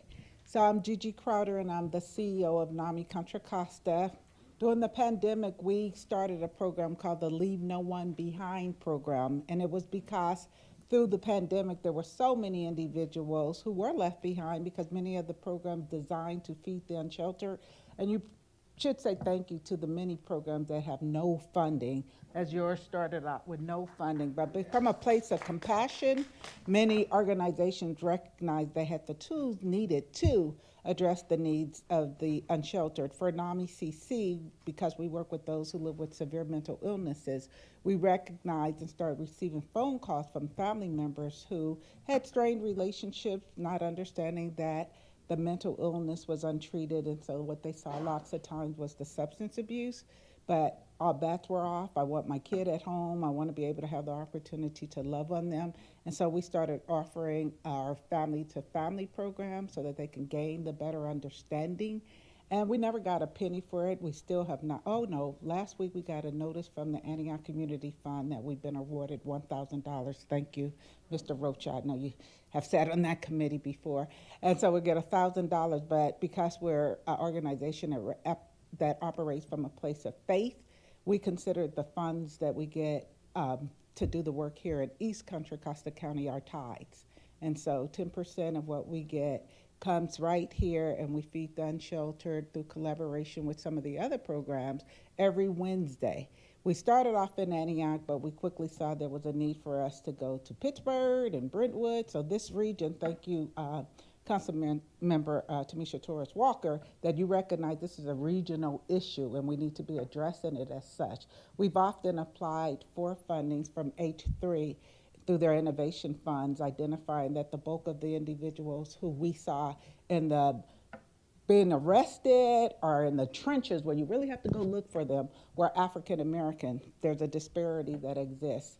We also recognize that through the pandemic, even though there was a moratorium, our sheriff's department still evicted more African Americans than any other community. So I am going to say thank you for having this study session, because everything I heard makes me realize that the council members understand you don't turn away $34.9 million to address an issue like this when you only have to put up $2 million to make it work.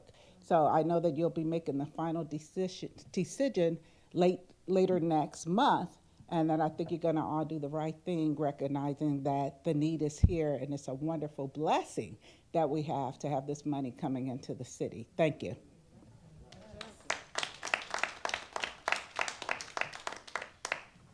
Yvette Williams, followed by Melissa.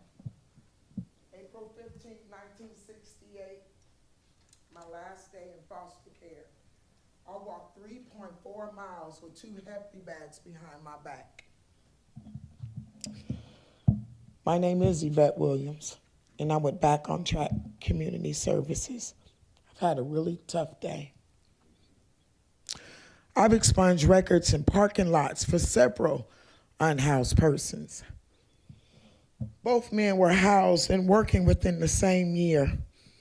No one chooses to live or sleep in an encampment with their children.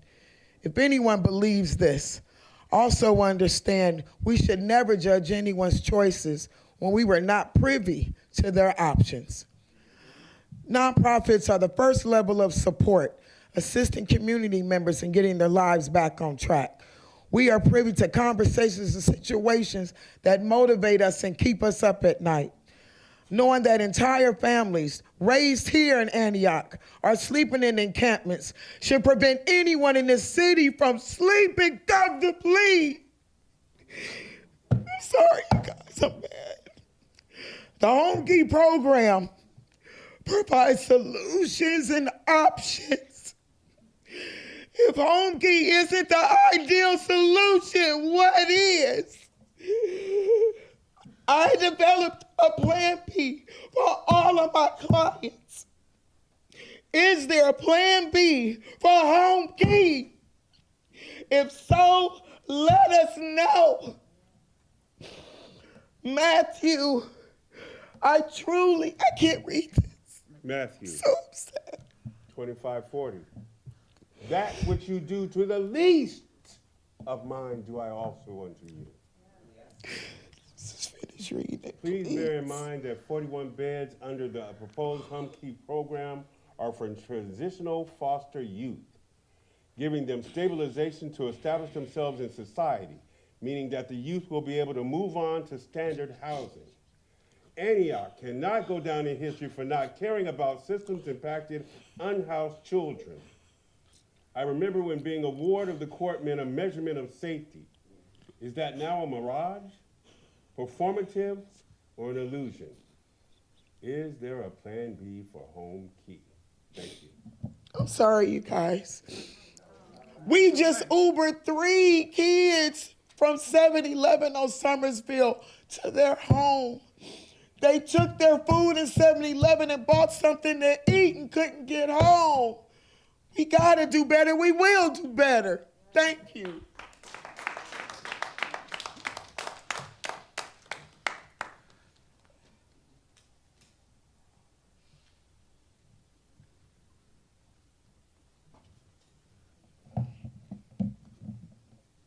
It's hard going after passionate people. A lot of people already said what I came up to say, so I'm going to try to go through it and not repeat. But I think one important thing is that the last council agenda and this city staff report had very inaccurate and, to me, misleading words. This one was approximately, and last council meeting was average, and it's really up to. I want to refocus that. I think we can do this with using alternate funds. I think there's a way. When there's a will, there's a way. And I know the city's facing serious budget challenges, and that's why some of you are, against it. And I understand that you work very, very hard on trying to make our city financially stable. But are we prepared to walk away from $35 million investment? I hope not. I was right on the notice of default before, and you just got an explanation. So I'm gonna tell you about the TOT and the water tax. First, you gotta do a lien on the property to actually collect it. They may promise it to you, but unless they put it in escrow, unless it's pulled from it, unless it's on as a lien, there's no guarantee you're gonna get that money. And the city's been short on collecting liens from fines from even regular people in the city. I know this because I'm on the Board of Administrative Appeals and I approve those liens. So my other concern is the staff report outlines numerous consequences if the city withdraws, but it doesn't really say about the city's credibility.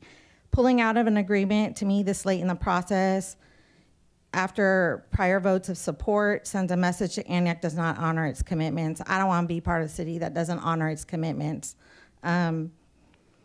That's another thing that bothers me about this late. We should have had this meeting months ago because it was very informative. But here we are right now. It also says people will lose their jobs, like someone in housing would lose their job if we funded this. But I think someone told me that someone in housing already quit. So how can we lose something that we don't have? I don't know if it's the same position or not, but we've already lost a job in housing. The other thing I want to really focus on, everyone's focused on the human part. I want to focus on economic development. How are we supporting our businesses? People are washing off urine, feces. We need to support our current businesses. And I think this is one way to help. So I really want to focus on that too. I think you should consider it, and everyone else I pretty much agree with. Thanks.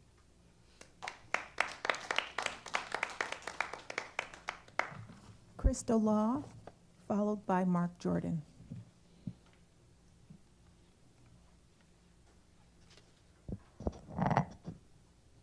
As you guys are well aware, I've come up here numerous of times expressing my what I've gone through over the years. And just to let people know online and on YouTube that homeless is not, it's not a choice necessarily. I didn't choose to be homeless with my kids. I didn't choose.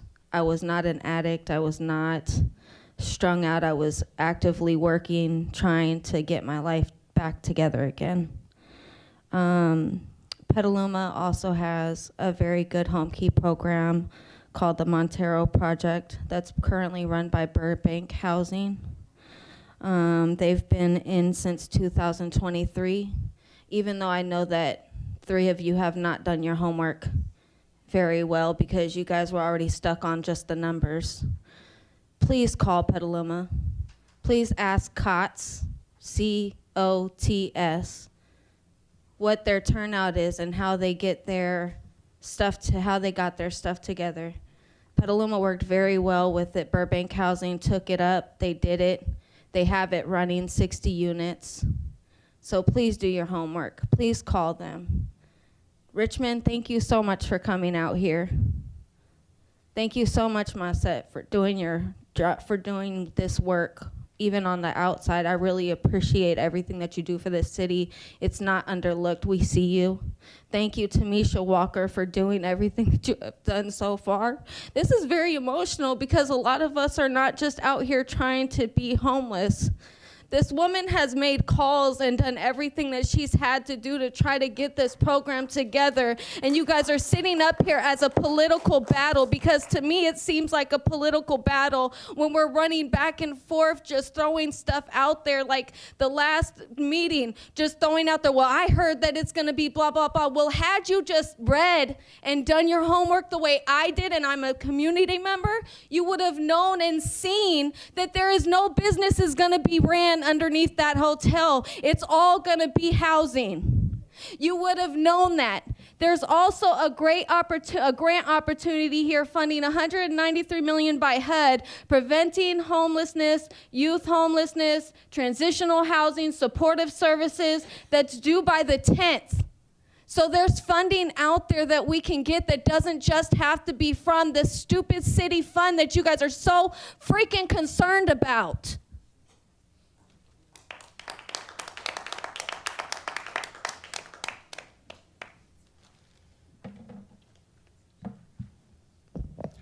Good evening, Council. I'm not here to talk about the merits of housing the unhoused or whether or not this is money well spent or not well spent. I'm here to talk about whether or not the city of Antioch can afford to pay their part. You have a lot of moving parts here. I'm a real estate broker.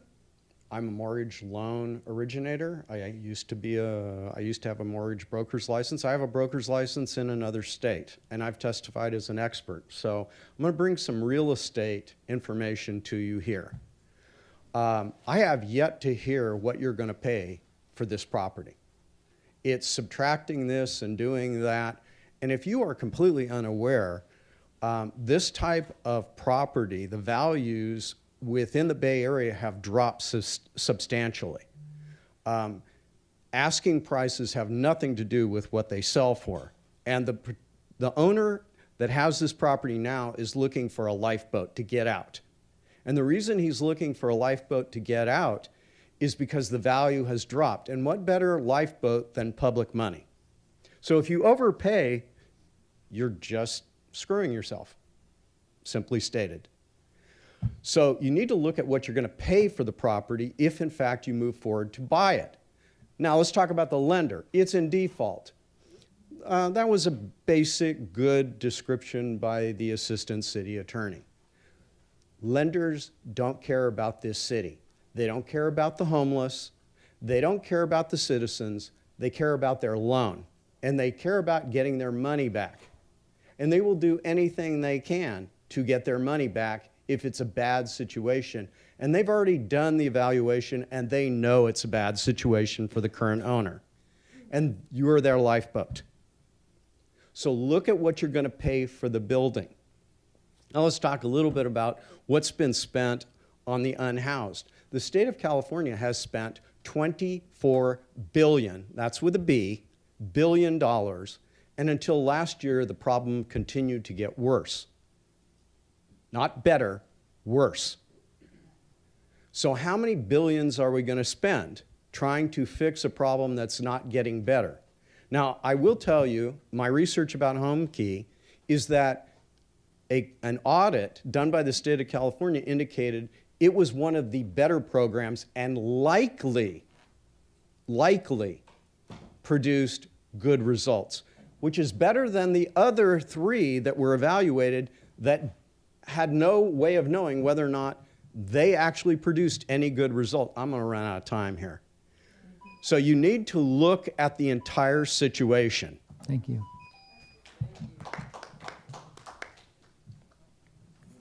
Devin Williams, followed by Lauren Dahlberg.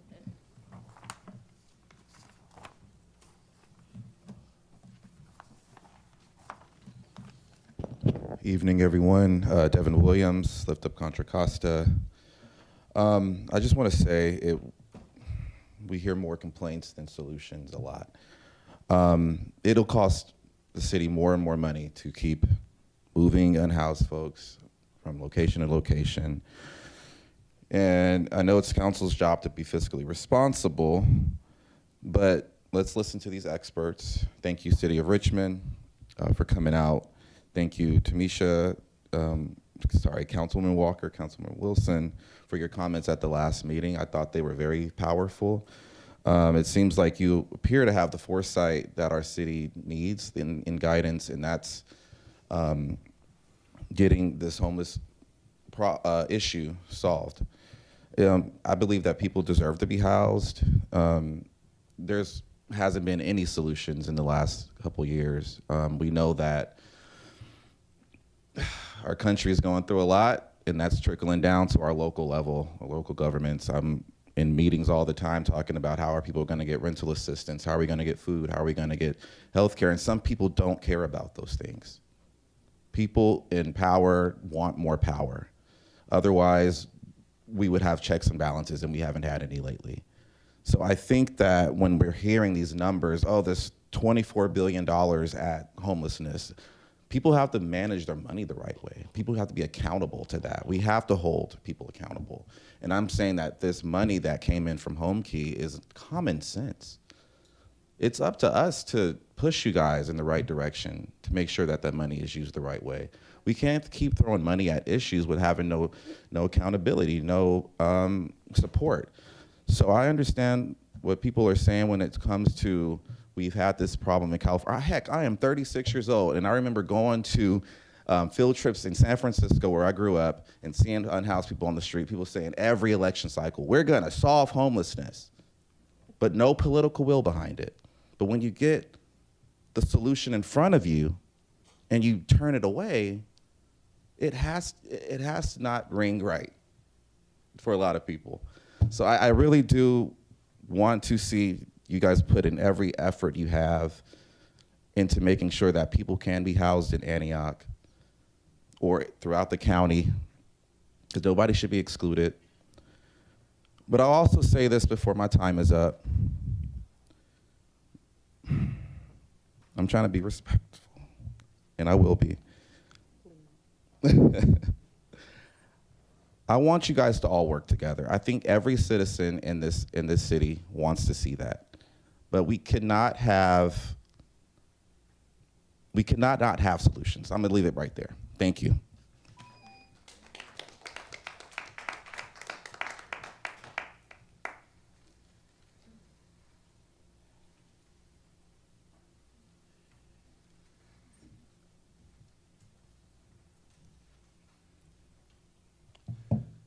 I almost said good evening, supervisors, because I talk at the county more. Good evening, City Council. My name is Lauren Dalbert. I'm a new resident in Antioch. I moved here in late February with the help of the VA. I had lost my housing voucher in the end of 2024 because I went back to work and I was making too much money for too long. And then I was informed by the housing authority that I was going to lose my housing voucher, so I went and talked to the president and CEO of the foundation that I was working for and informed him that that was my circumstances, but I had designed and built a program for this foundation, and he told me that if I left that program, I would leave a hole in that program. And so I stayed on, and then we did some work, and we got a big win. I lost my housing voucher, and 5 weeks later, they let me go. And so all of last year was me trying to figure out how to not become unhoused again.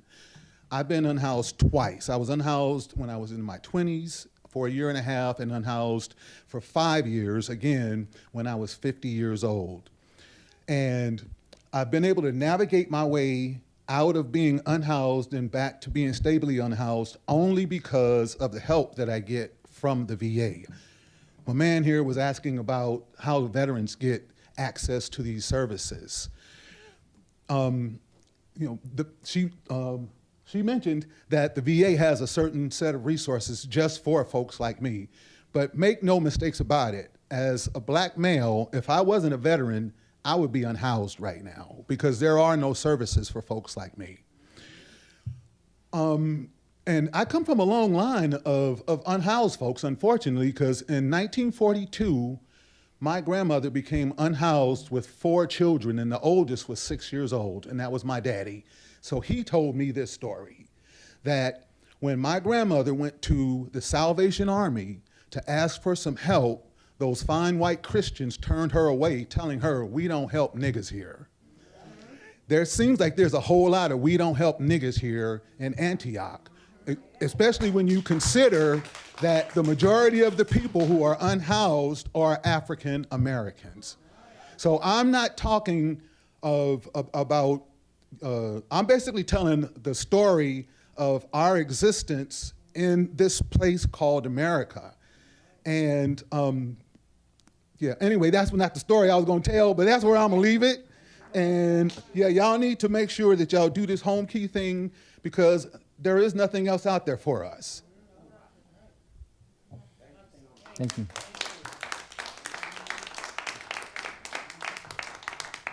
Vicky Proctor, followed by Edgar.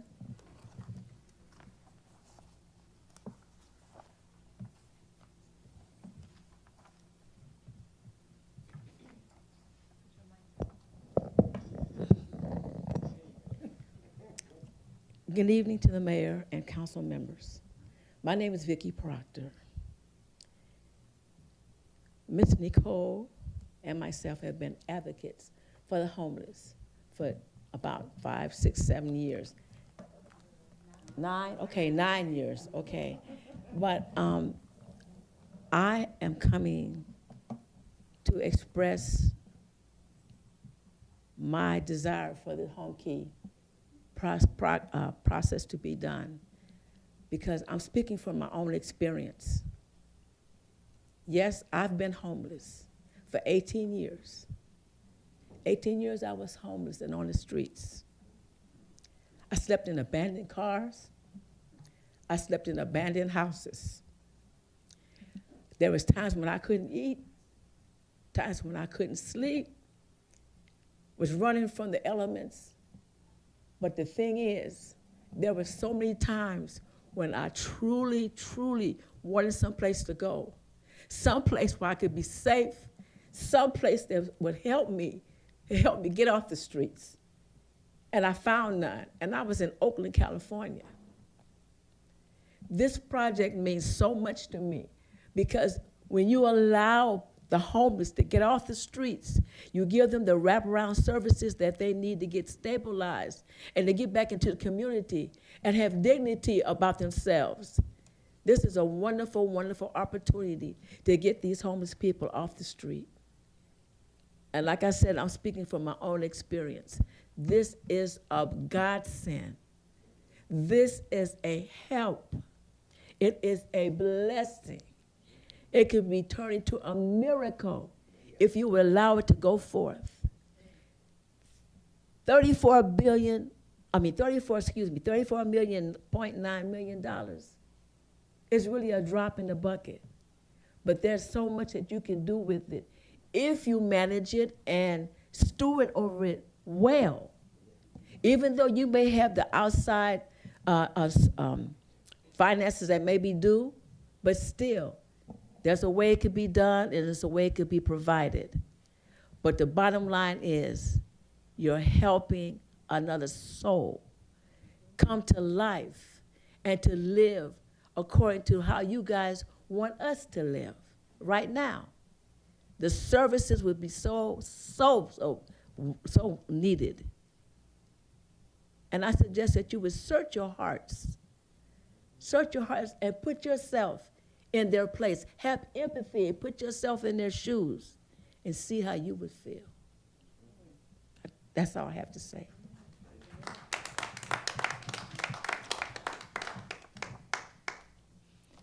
Last speaker, I can't decipher the handwriting on the card. It looks like the last name may be Mahan.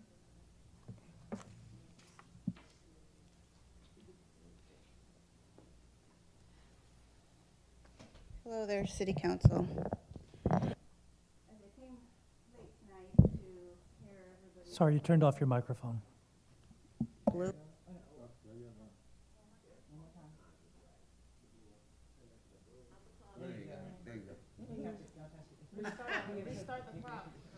It's okay, I'll talk fast.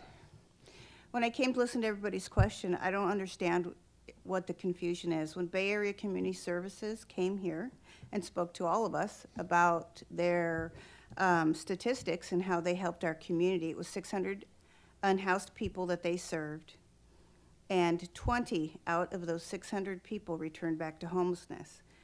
I don't know what kind of win or what kind of numbers you need to see to understand that that's a successful project.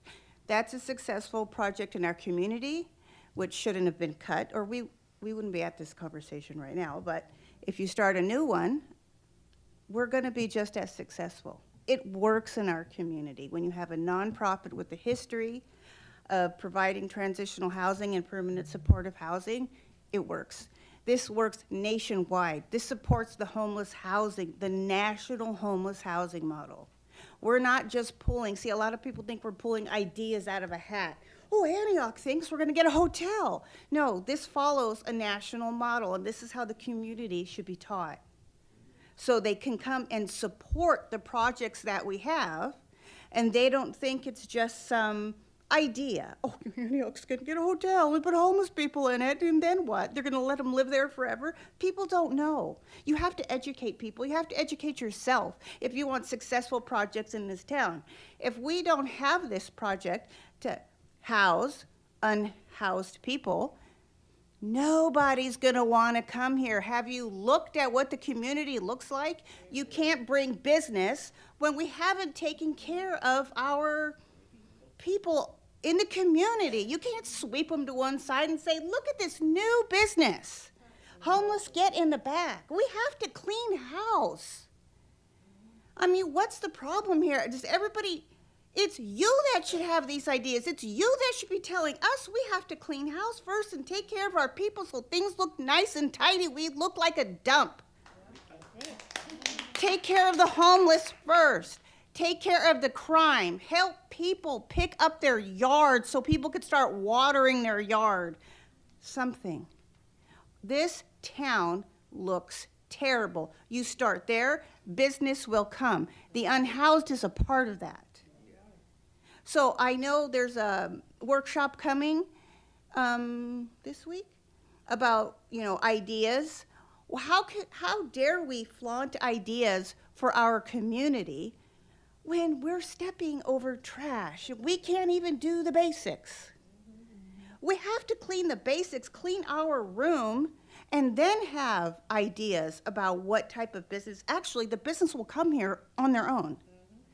We don't have to work for it. We don't have to beg for it. We don't have to give you cheap rent. They're coming because word of mouth is out. That's it. Lori?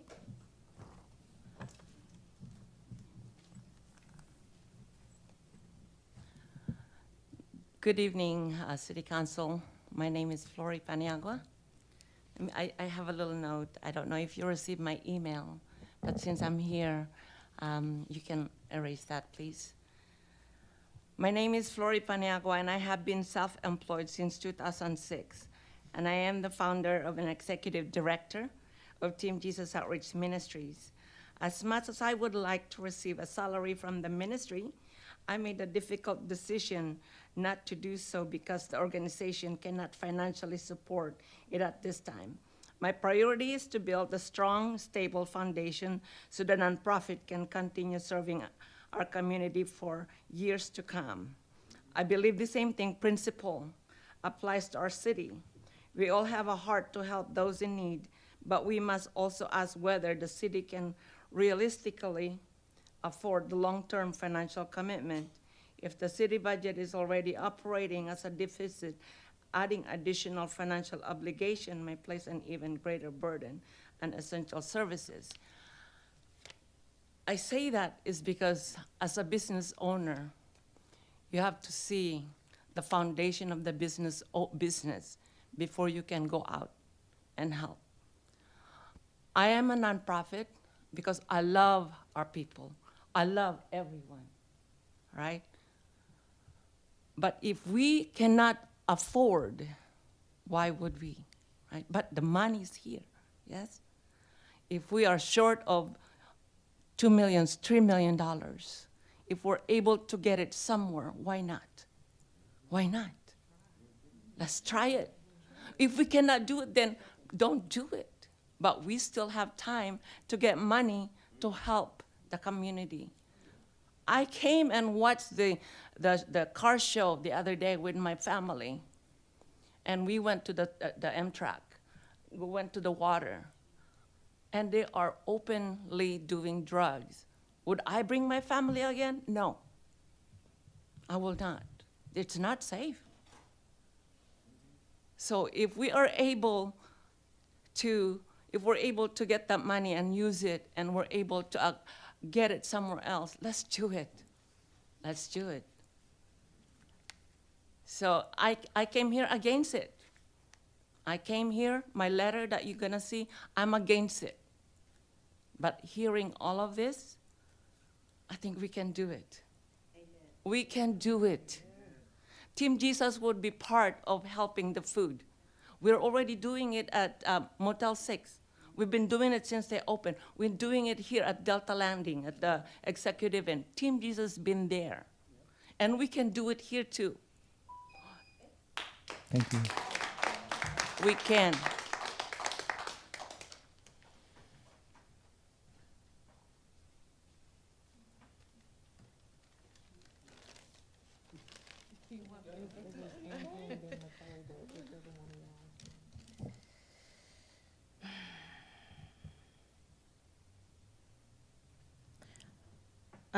Nicole Gardner, Nicole Gardner, homeless advocate. Sorry about that. So, yeah, Miss Leslie, there was someone that was online earlier today talking about a letter. That's what she called it, but it really was an email. And she sent me the email, so I just wanted to kind of go over a little bit of what she said that you replied. I want to speak to your statement about my promise to solve homelessness in Antioch. My position has and continues to be to find new and creative ways to address the homelessness problem that plagues Antioch. I'll kind of go into it, but you kind of need to watch your words because that really plagues Antioch, kind of offended a lot of people. So I wish you wouldn't use that. You kind of went into the $6.8 million, was telling her about that for the Opportunity Village, but did not mention that it wasn't even our general fund money. It was grant funding that we got because of the last mayor and the last council. So you really had nothing to do with that. As a matter of fact, I don't really think you had much to do with anything that has to do with the unhoused here in the city. You also did not explain that we did have over 140 people over the last 3-year period who have gotten housing through that project. And you did mention grant funding that the city is trying to do. I would love for y'all to please, or at least for you to please let us know what other grant opportunities that we have with housing, because the only thing I've heard is Home Key over the years. I haven't heard anything else. So that would be great for you to explain that.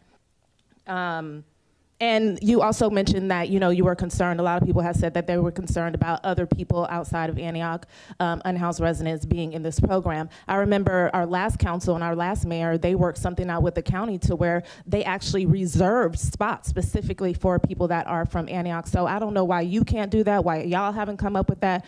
I have no idea. So my thing is that you guys continue to complain without any solutions whatsoever. And then I just have to hop on to you real quick. Because like I said at the last meeting, and I talked about how the hell did we start comparing city staff and who we should be serving or giving money to. How you would just even bring that up. We are not stupid up in here. We know exactly what you were doing when you were talking about that funding with the CDBG and the housing successor funds. To bring up, and I know what you were doing, bringing up facing homelessness, RICA and our program, our 2 programs that are the only ones that get those funding that have been out here for years serving the unhoused community, majority out, and thank you, Tamisha, because it has only been a year. It's only 1 year I've gotten funding from Facing Homelessness and RICA, and I've been doing this work for 10 years out of pocket. When I'm broke myself, when I didn't have the money myself, but made sure that I was able to go out there and feed people. So my thing is, you can have it. You can take it. You ain't got to make a choice. You ain't got to sit in here and like what I felt like was a threat. Oh, well, are we going to have to get rid of this? You can do whatever you want. Because my priority is always housing folks so that we don't have another one of our friends on the streets throwing themselves in front of a damn train. Okay? So you can keep it. Thank you, Nicole. It's not about that. And I felt sorry for you the last time when you was up here crying. Nicole. Had me in the audience crying, feeling sorry for you. You don't give a damn about homeless people. Nicole. You don't. So don't even act. This is a show. Nicole. This is a show.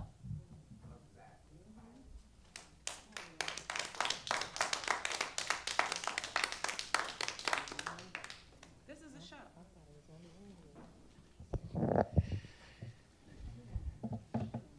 Thank you.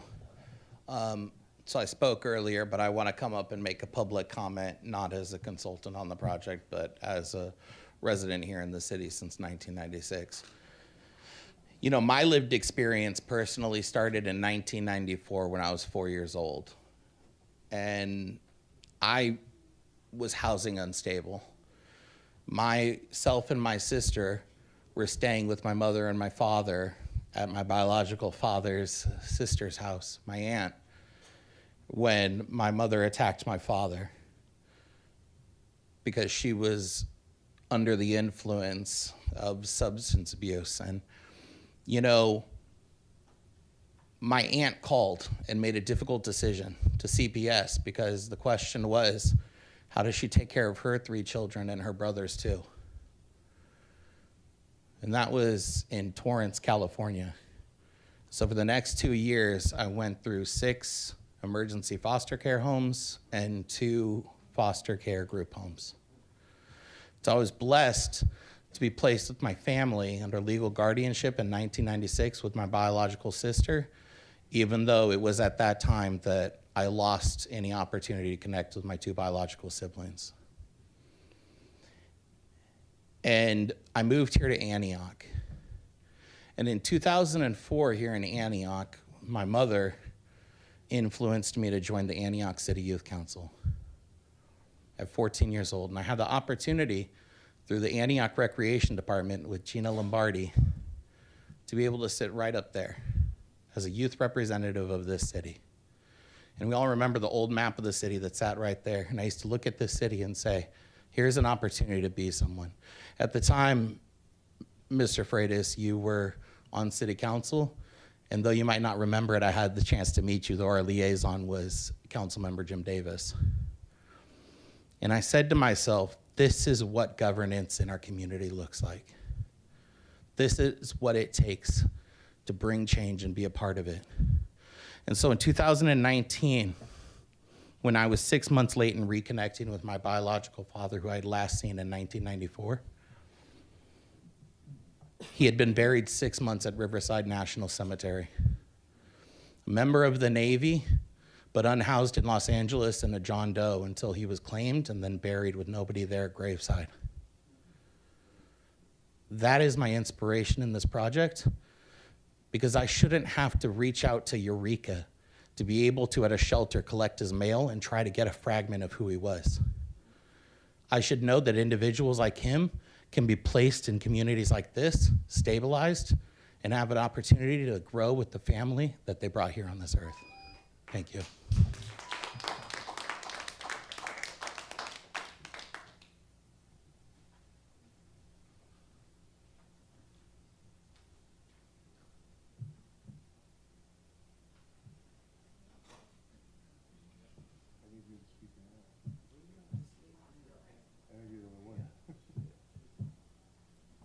Manuel?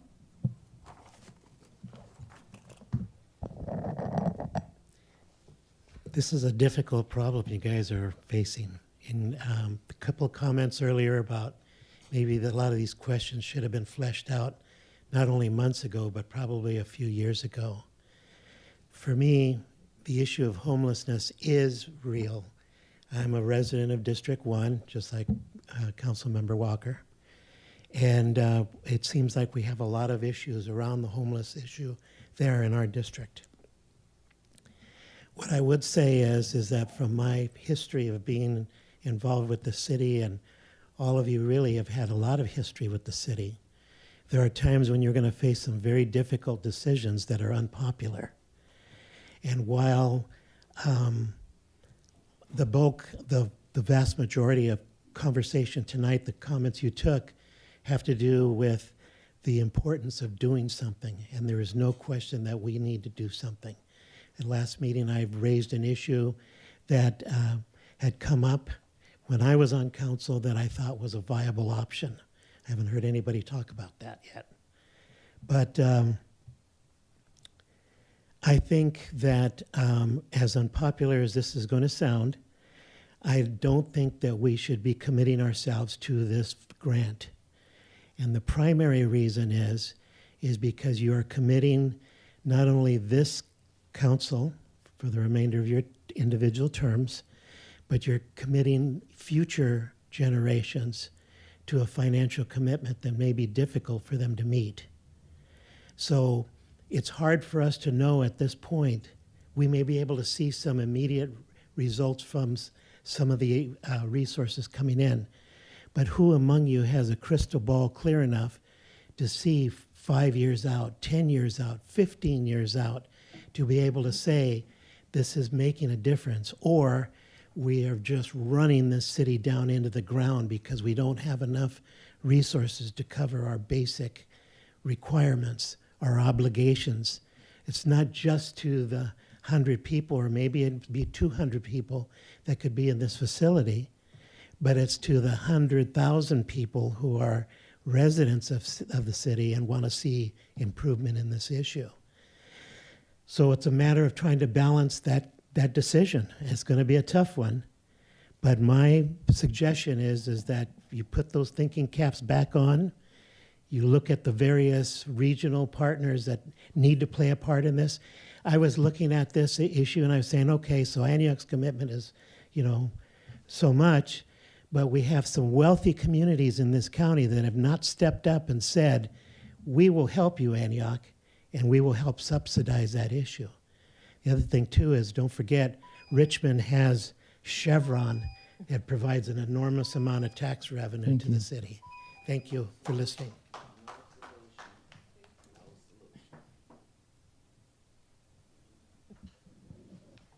All right, let's see, there's no more public comment. This is back before the city council. Is there any direction that we would like to give staff or any questions we need answered at this point? I mean, this was just a study session, so I'm assuming that this is coming back. Sure. Right? Yeah, this is going to come back, is scheduled to come back on the 28th of July. I mean, I think that was the direction, right? To have this study session for the public and all of us so that we can all get informed, and then it's coming back to the agenda and the meeting. This item will come Meeting to in the July. July 28th Yeah. meeting. Is there any, I mean, I just want to point out there, I mean, I'm still on all of the I'm still on all the communications with HCD. And I have been seeing, as of recently, acting city manager Ana Cortez responding. And so I'm assuming that the response after tonight, because the last response was the council was meeting to talk to this, we'll get back to you. And then we had that meeting, and then the last response was the council is meeting to talk about this, we're gonna get back to you. And so I'm assuming the next email to HCD is gonna be the council discuss this, and we'll get back to you after our meeting in July, is that correct? Yes, but I've actually contacted the two our contacts from HCD, and I also did want to update council that they are also pending and waiting information from another party, not just from us. Are there deadlines right now for anything? There are not any hard deadlines. So the deadline is going to be for the whole entire project, not right now. Just to make sure that everything is clear across the board? Yes. So the staff report says that there's a standard agreement that we're waiting for from the state. So is that, are they waiting for information to complete the standard agreement? Is that your understanding? So we can get it submitted to us? That's correct. So HCD is currently working on the standard agreement. So I have not seen in any communication that I've been looking through. So I did contact them and just ask them what else is waiting from, they're waiting from the city and anyone else. So I'm waiting to hear back from them. Well, I believe that there are actually a few documents that need to be signed, as well as the standard agreement, and I did put it in the email. I believe the standard agreement is the final step. It's saying that the city is all in. That's the final document. That document actually would need to be signed if the city decides to move forward after the July 28th meeting. However, I remember outlining in my email, acting city manager, that there were two other documents that don't necessarily commit the city to anything, but they do need to be executed. One was the relocation agreement, and there was another one. And I know we passed the presentation, but is there? Yeah, so there are two documents. One is the relocation document, and another is designation of signature authority. So So basically, if the city does in fact move forward with Home Key, who is going to be the signer? And that, I'm assuming that would originally be the city manager, because I believe City Manager Scott did the last one or whatever. So those are the two documents that they would like up front. They have actually been emailing me asking, can I sign it? And I'm like, no, I don't have a signing authority. But those two documents actually don't commit us to anything. It just continues to move the process forward. The final document is the standard agreement should the council decide to move forward. And there are deadlines for those other two documents that is before the meeting on the 28th. For the, yes, so I have reached out to HDD to see To what's receive those pending. documents. To see what's pending, and there is one, so there should be a delegation, the city council have to give the mayor has to give delegation, because currently the government code says that the mayor has to be the one signing the standard agreement. So it's a delegation of authority that the mayor has to give the city manager before we can proceed. So we all, so like when we vote to give the city manager authority to sign, is that like signing authority or something like that? Is that, how does that? I If think, it's called out specific, if it's called out specifically that it's the mayor. It's the there's mayor another or step that- designee, yeah. Usually it's the mayor. I guess my question is, the standard agreement's gonna come back before the city council for us to see before we execute, correct? But that's the very last That's the very document. last There thing. are two that they're saying is required now. That And they it's need to. not a commitment. The standard agreement is a commitment. It's the relocation agreement and the signing, the signature authority agreement. Those do have a deadline and they do need to happen So before I can that. provide some more details. So first one is the relocation agreement. And what it is saying is it's acknowledging that there is no long-term resident which is there in that property. And that's all what it is agreeing to. It actually happened during the time when Ms. Scott was there.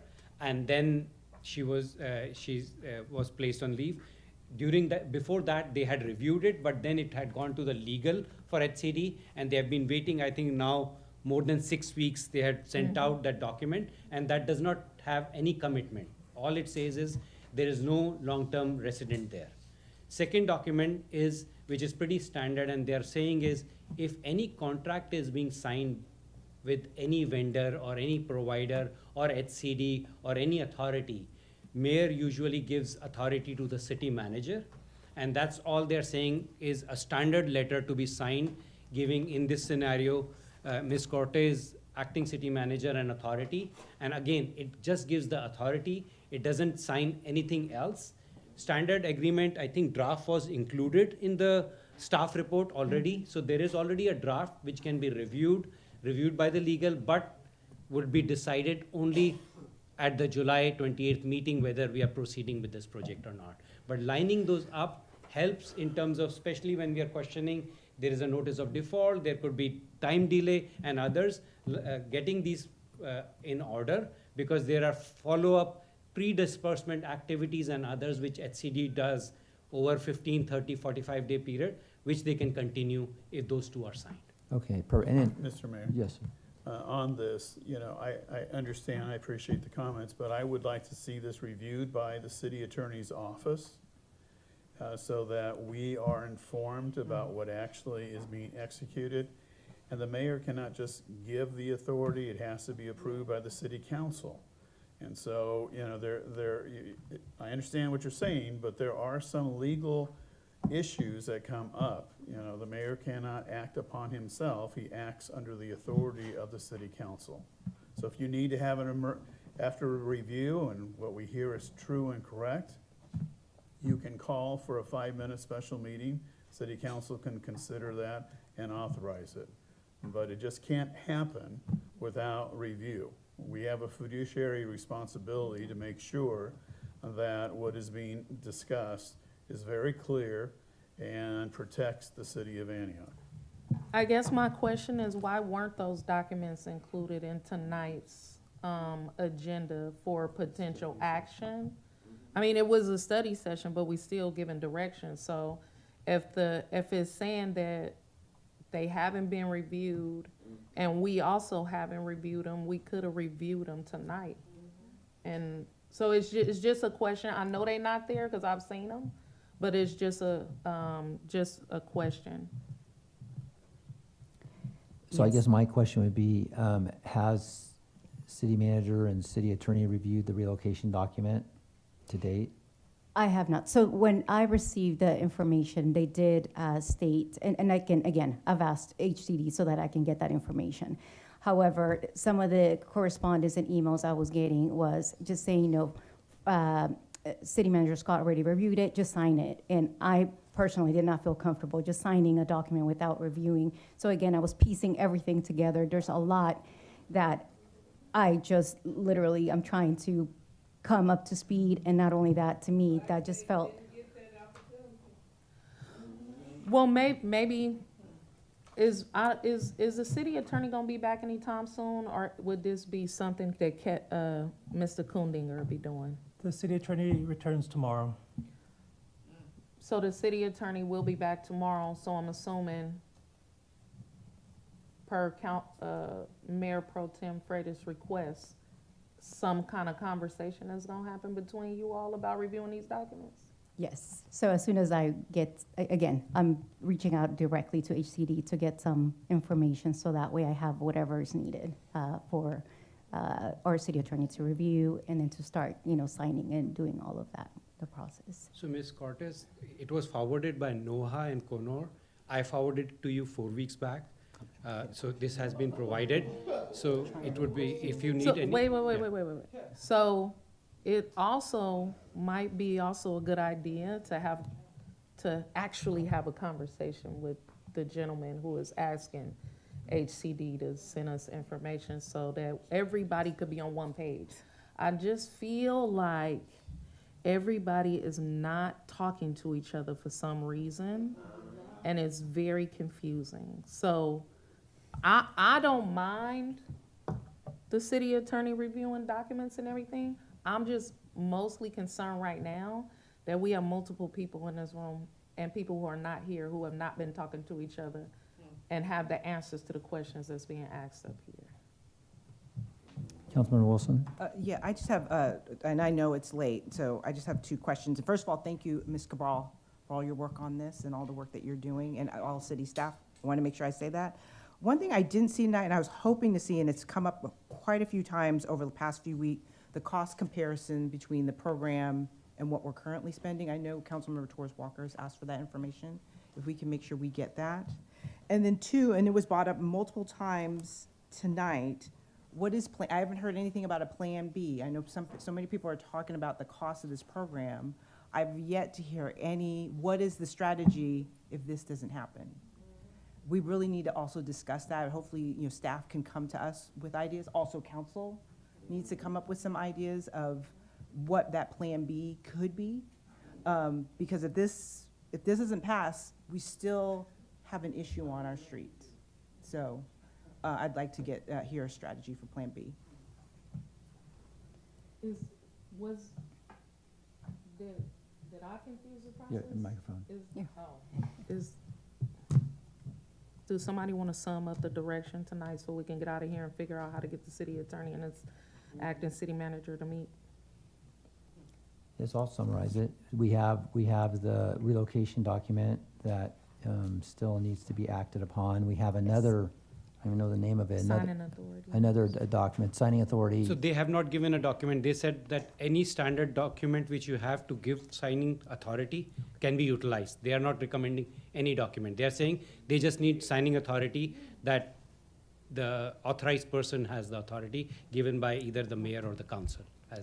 Okay, so we can look into that and figure out what needs to happen with that. Yes, and again, as I mentioned to you, I did see an email come through today that HCD is still waiting from another document from, it was the draft use restriction agreement. So there's other documents that I think HCD, that's why I think I need to get direction from, not direction, but I need to get information from HCD, what is exactly that's needed from every party, so that we can then make sure that everything is all accounted for.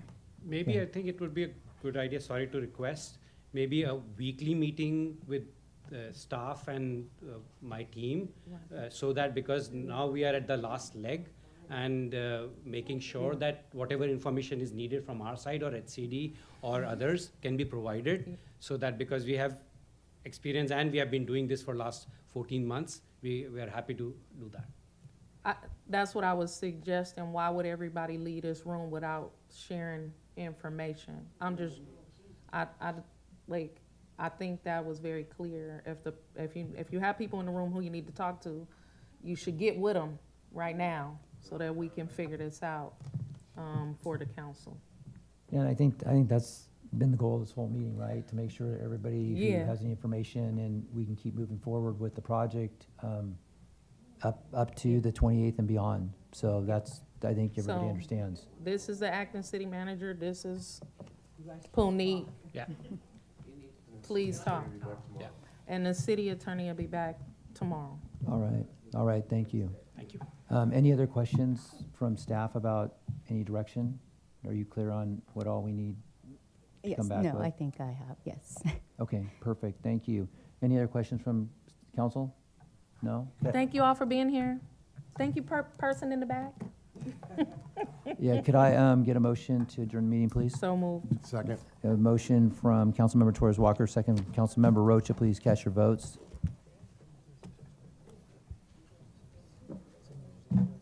We gonna do a roll call vote? It's not working. All right, Councilmember Rocha? Yes. Councilmember Torres Walker? Aye. Councilmember Wilson? Yes. Mayor Pro Tem Freitas? Yes. Mayor Burnell? Yes. Motion passes. I'd Four like to to one. thank you. I'd like to thank our guests from Richmond and from the county, especially for coming out tonight. Thank you so much for taking the time. We really appreciate it. All right, meeting is adjourned.